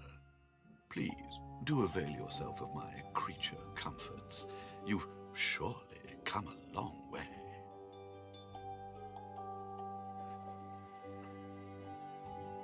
It's not an ordinary location, I admit, but I prefer to be extraordinary. There is no pleasure in mediocrity. Don't you agree, Godwoken?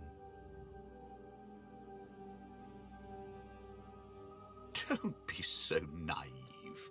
My doors only open on the occasion of truth. What you admit to them, you admit to me. I also see you are not yet whole. He presses a slender forefinger against his tight lips and hums.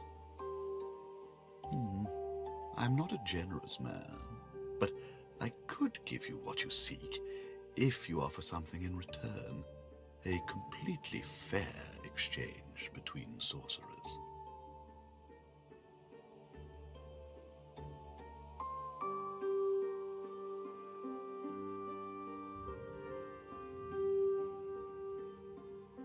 You are cautious. An admirable quality. I too have difficulty with trust. However, my requirements are very simple. You go to the Black Pits, to a cavern there. In it, you'll find a stone tablet of considerable value. He points to the location on your map. Bring it to me. Dizziness. It lasts just a moment, but long enough for you to feel Zorstice's presence. You hear no words, yet understand. It's imperative you accept Riker's bargain. The episode passes. Riker is peering at you intently. He awaits your reply.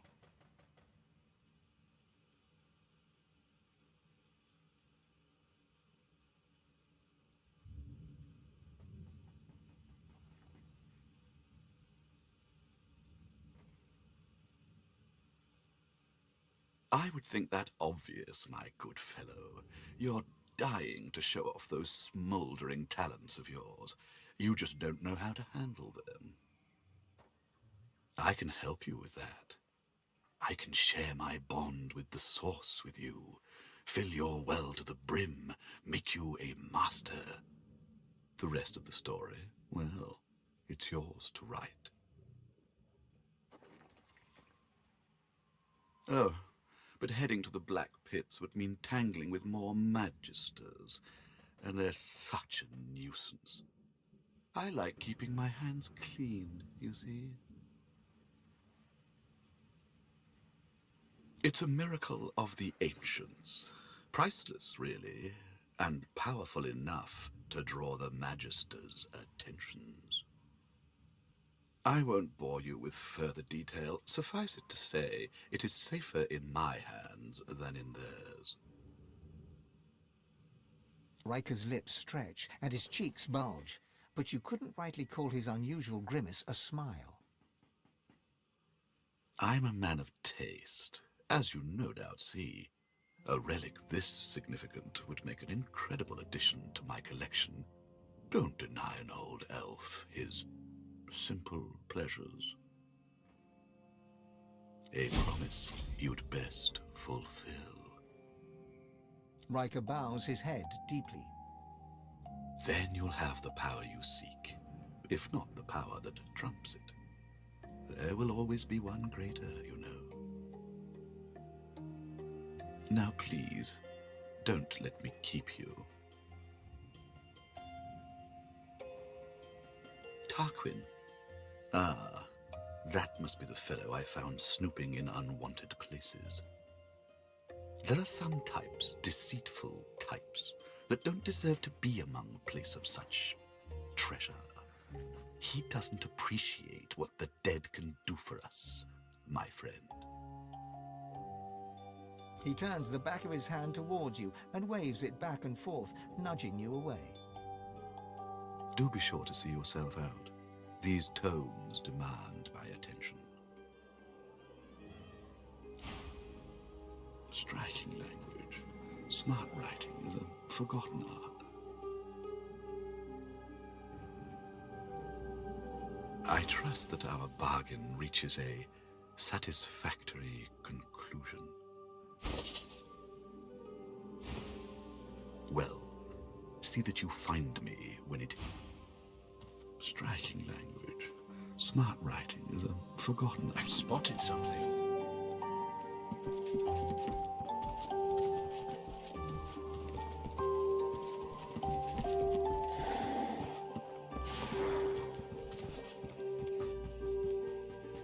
Kin, you speak to Cure, hatched from the egg of Zora. It pleases Cure to speak to lizards once more. But why does a dragonkin leave the ancient empire? Why does a dragonkin come to such a dark place?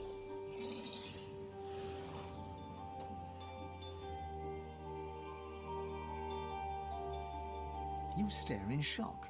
It's speaking perfect old tongue. You'd have no idea what it was saying if you weren't well versed in the Empire's ancient texts.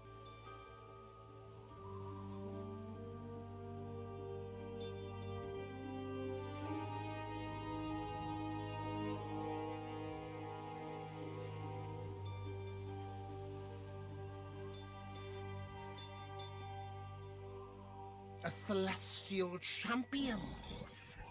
Cure expects nothing less from a kin. Our old master would be proud. has the Empire fallen so far? The old master would never have allowed such folly.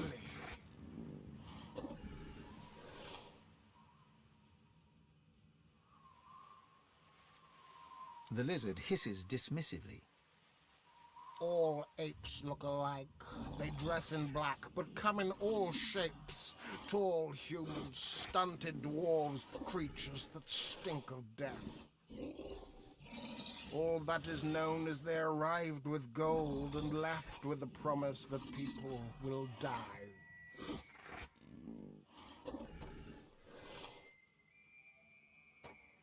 Cure's old master taught Cure. Consul Zara, esteemed lizard consul, was the most prestigious master. Until the elf killed Consul Zara. The lizard lets out a low, rumbling hiss. Killed Zara for gold. Then he stole Zara's chest and stole Cure away.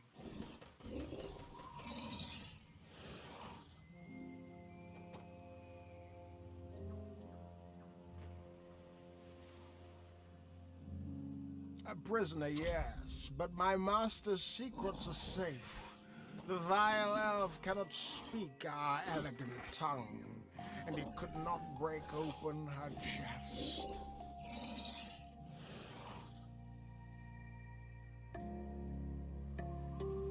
It tried for many weeks, but its enchantments are strong. In the elf's rage, it was thrown into the flames of our lizard graves. Even there, it could not be destroyed. It brought joy to hear the elf's fury.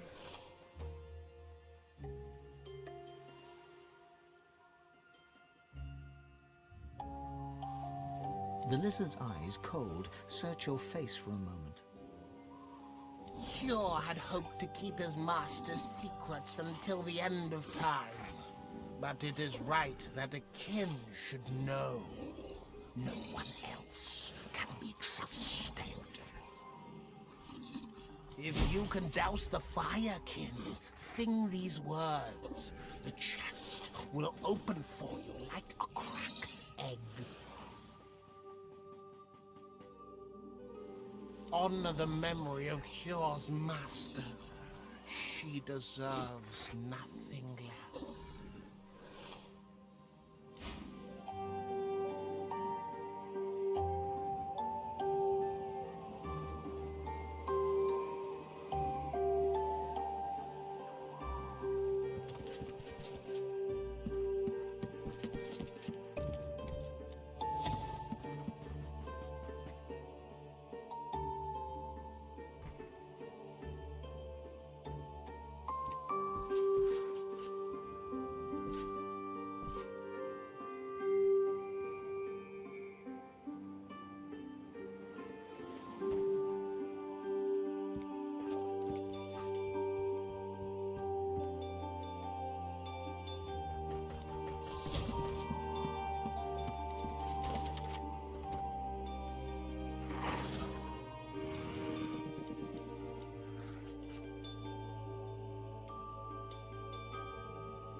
chest before you is wreathed in flame, but doesn't seem to be actually burning.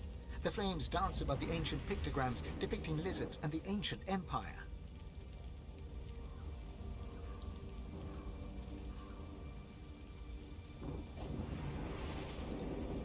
You lean in to examine the images further, but are driven back by the intense heat of the flames.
To see an elf burning the body of kin, it turns one's stomach.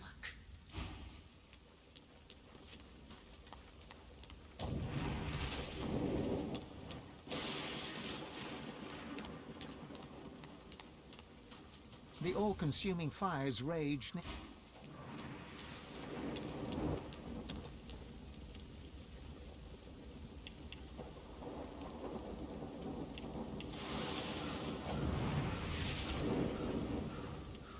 The chest before you is wreathed in flame, but doesn't seem to be actually burning. The flames dance above the ancient pictograms depicting lizards and the ancient empire. You lean in to examine the images further, but are driven back by the intense heat of the flames.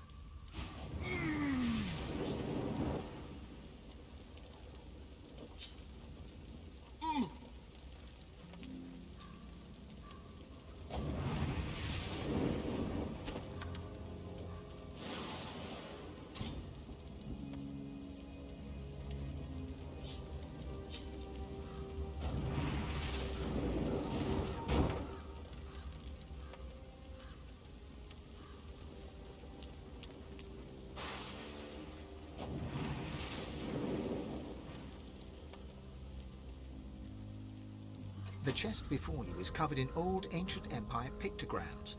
You consider trying to find some lockpicks in your bag, but looking at the chest, you don't see any keyhole. You hear a deep rumbling from inside the chest, and a voice emerges. It hisses and clicks at you in the old tongue, your people's ancient language. This chest recognizes Consul Zara as master. Speak her words or return me to the flames.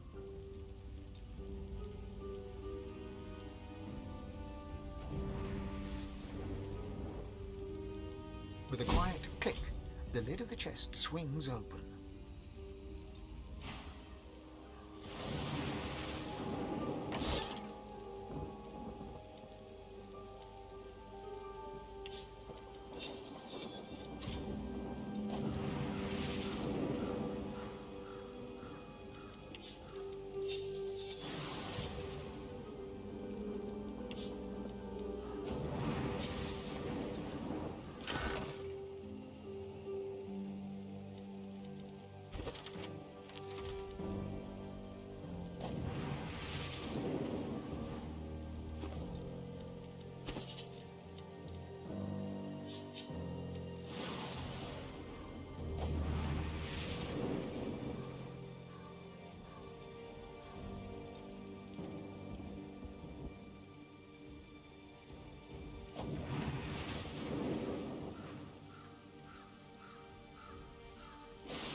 The dog growls and bares its teeth at you in a wide, unsettling grin. You swear you see a worm emerge from its grey-pink gums, then burrow back in. Come closer. I dare you. He sniffs, he snarls. I am death. There's no defying me. The dog's growls intensify and transform into a rhythmic rasp that mimics laughter. You swear you see the ground behind him momentarily churn and tremble. Do not mock me. You know what lies beneath. But I will not allow you another step closer, Newt. Kanna's already laid claim to it.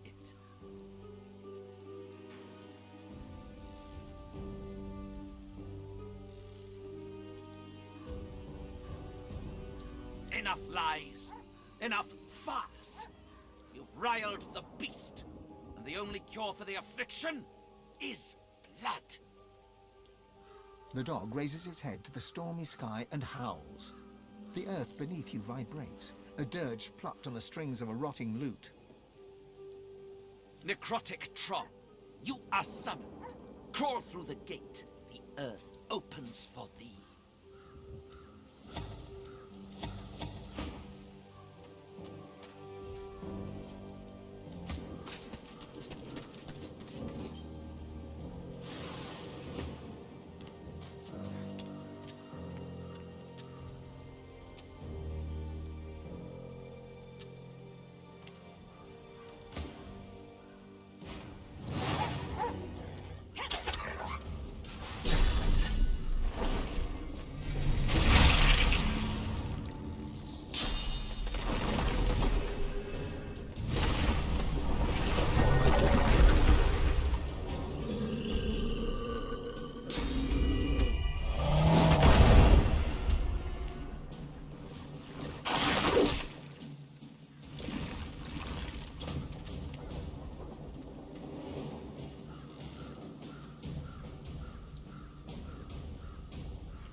is Glenn Raymond, proud father, died in penury.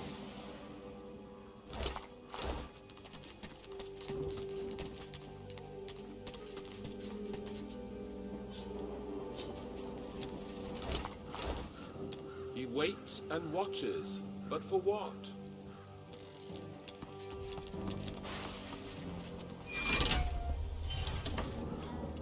So poised and proud.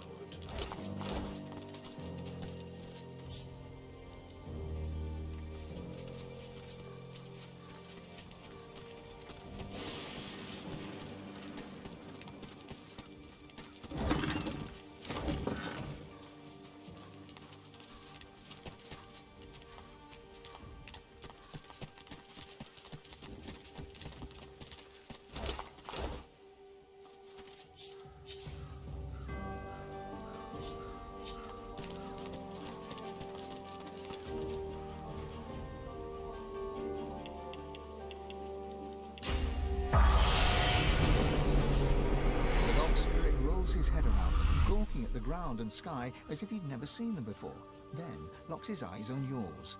He snarls, unconvincingly. I am death.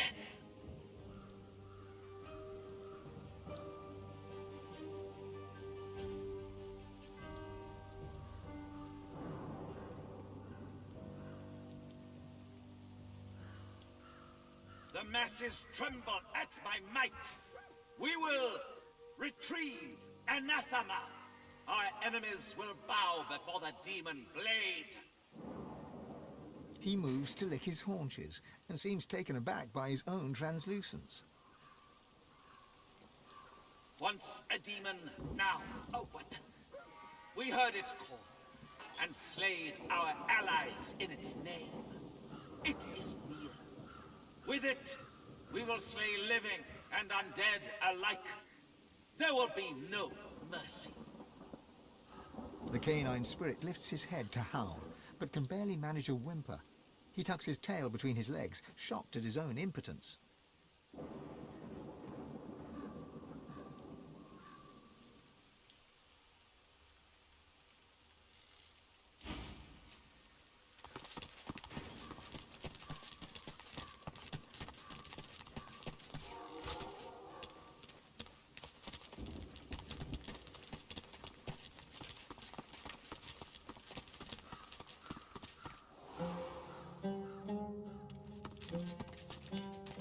So still here, like the air itself's been petrified. Two fingers of dust have settled on this petrified figure, cracks spread outward from the chest, spidering across every limb.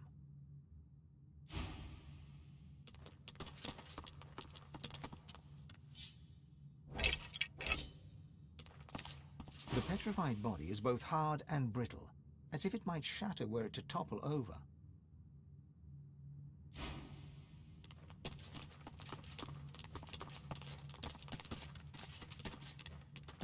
The petrified body is both hard and brittle.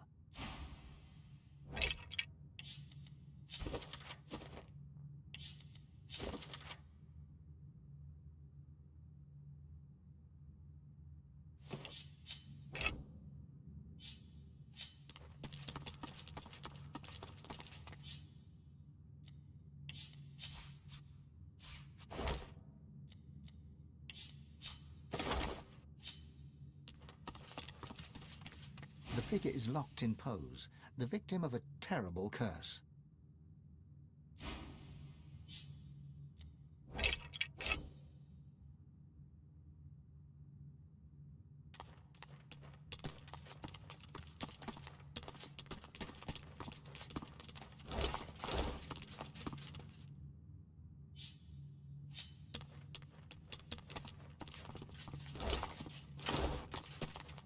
The petrified body is both hard and brittle.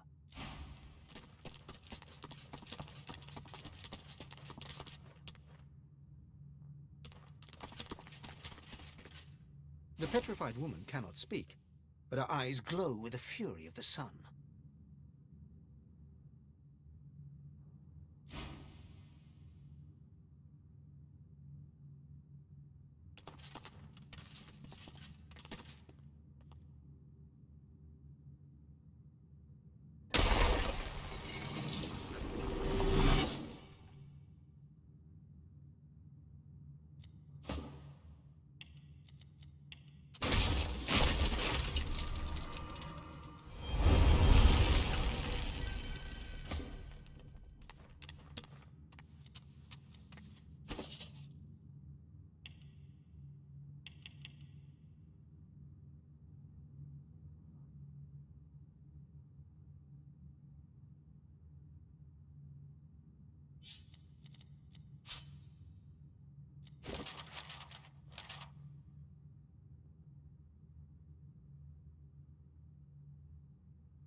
this...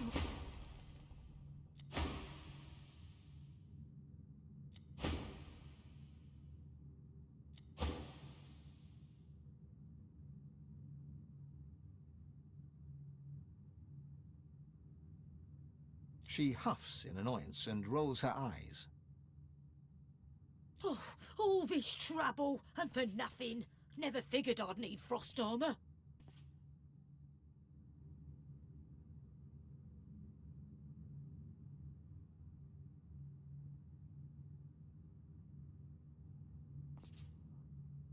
You want me to spoil the story before you see how it ends? I'd never be so rude. She purses her lips and coyly tilts her head. Oh, but do forgive me. I haven't offered you proper thanks.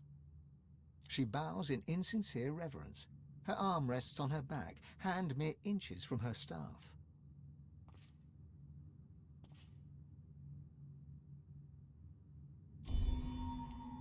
She rises from her bow. The deep blue veins on her face pulse violently. Oh, honey, I know this isn't the way you wanted it to end, but anathema is still out there, and I'm not keen on competition if you get my drift. A jolt of cursed fire flares from her staff. Bring it.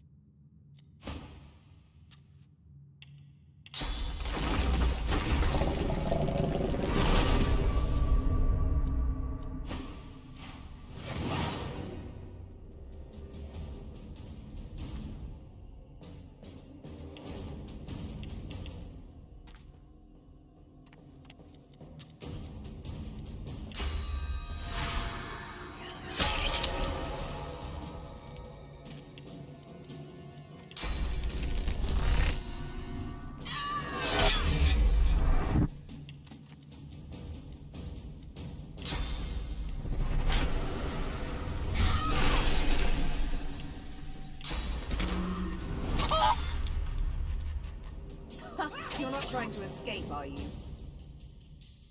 Cornered.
Spirit's lip curls upwards. She opens her mouth as if to speak, but her words fade in the tomb's chill.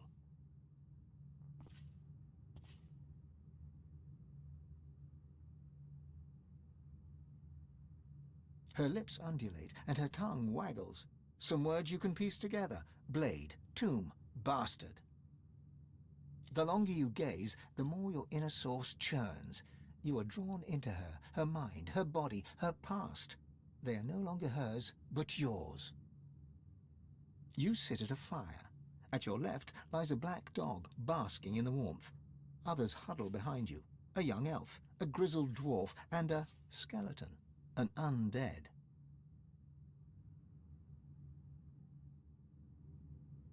You hold a parchment up to the light and point at it. It is there that anathema can be found.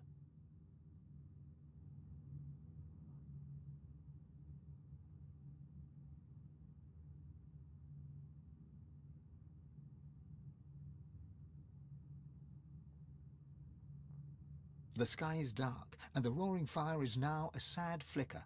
The others lie around it in a circle, but you hear no snores.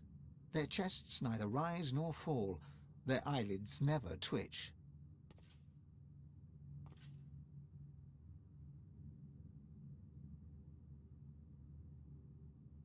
You look to your left. The dog's yellow eyes lock with yours, and the two of you turn from the ring of corpses. And you gasp as you are thrust into the present. You take a few deep heaves, then glance at the spirit. Her mouth continues to gabble, but you're grateful that only silence reaches your ears.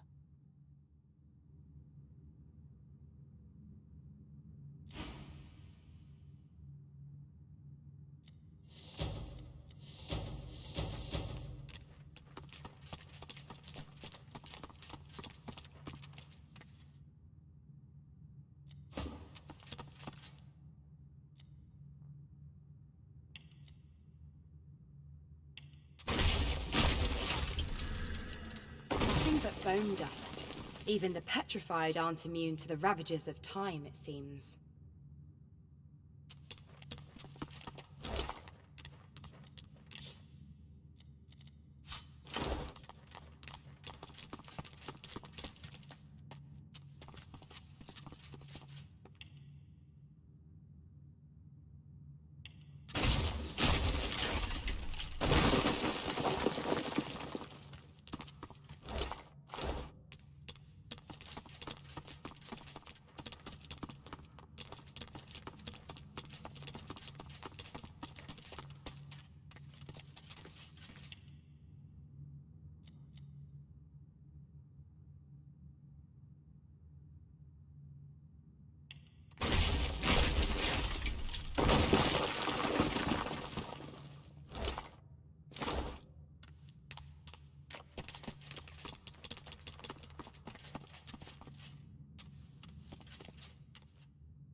Kings Fine and Surrey, whose family's generous patronage helped build these burial grounds, and who refused to be buried in the Surrey crypt.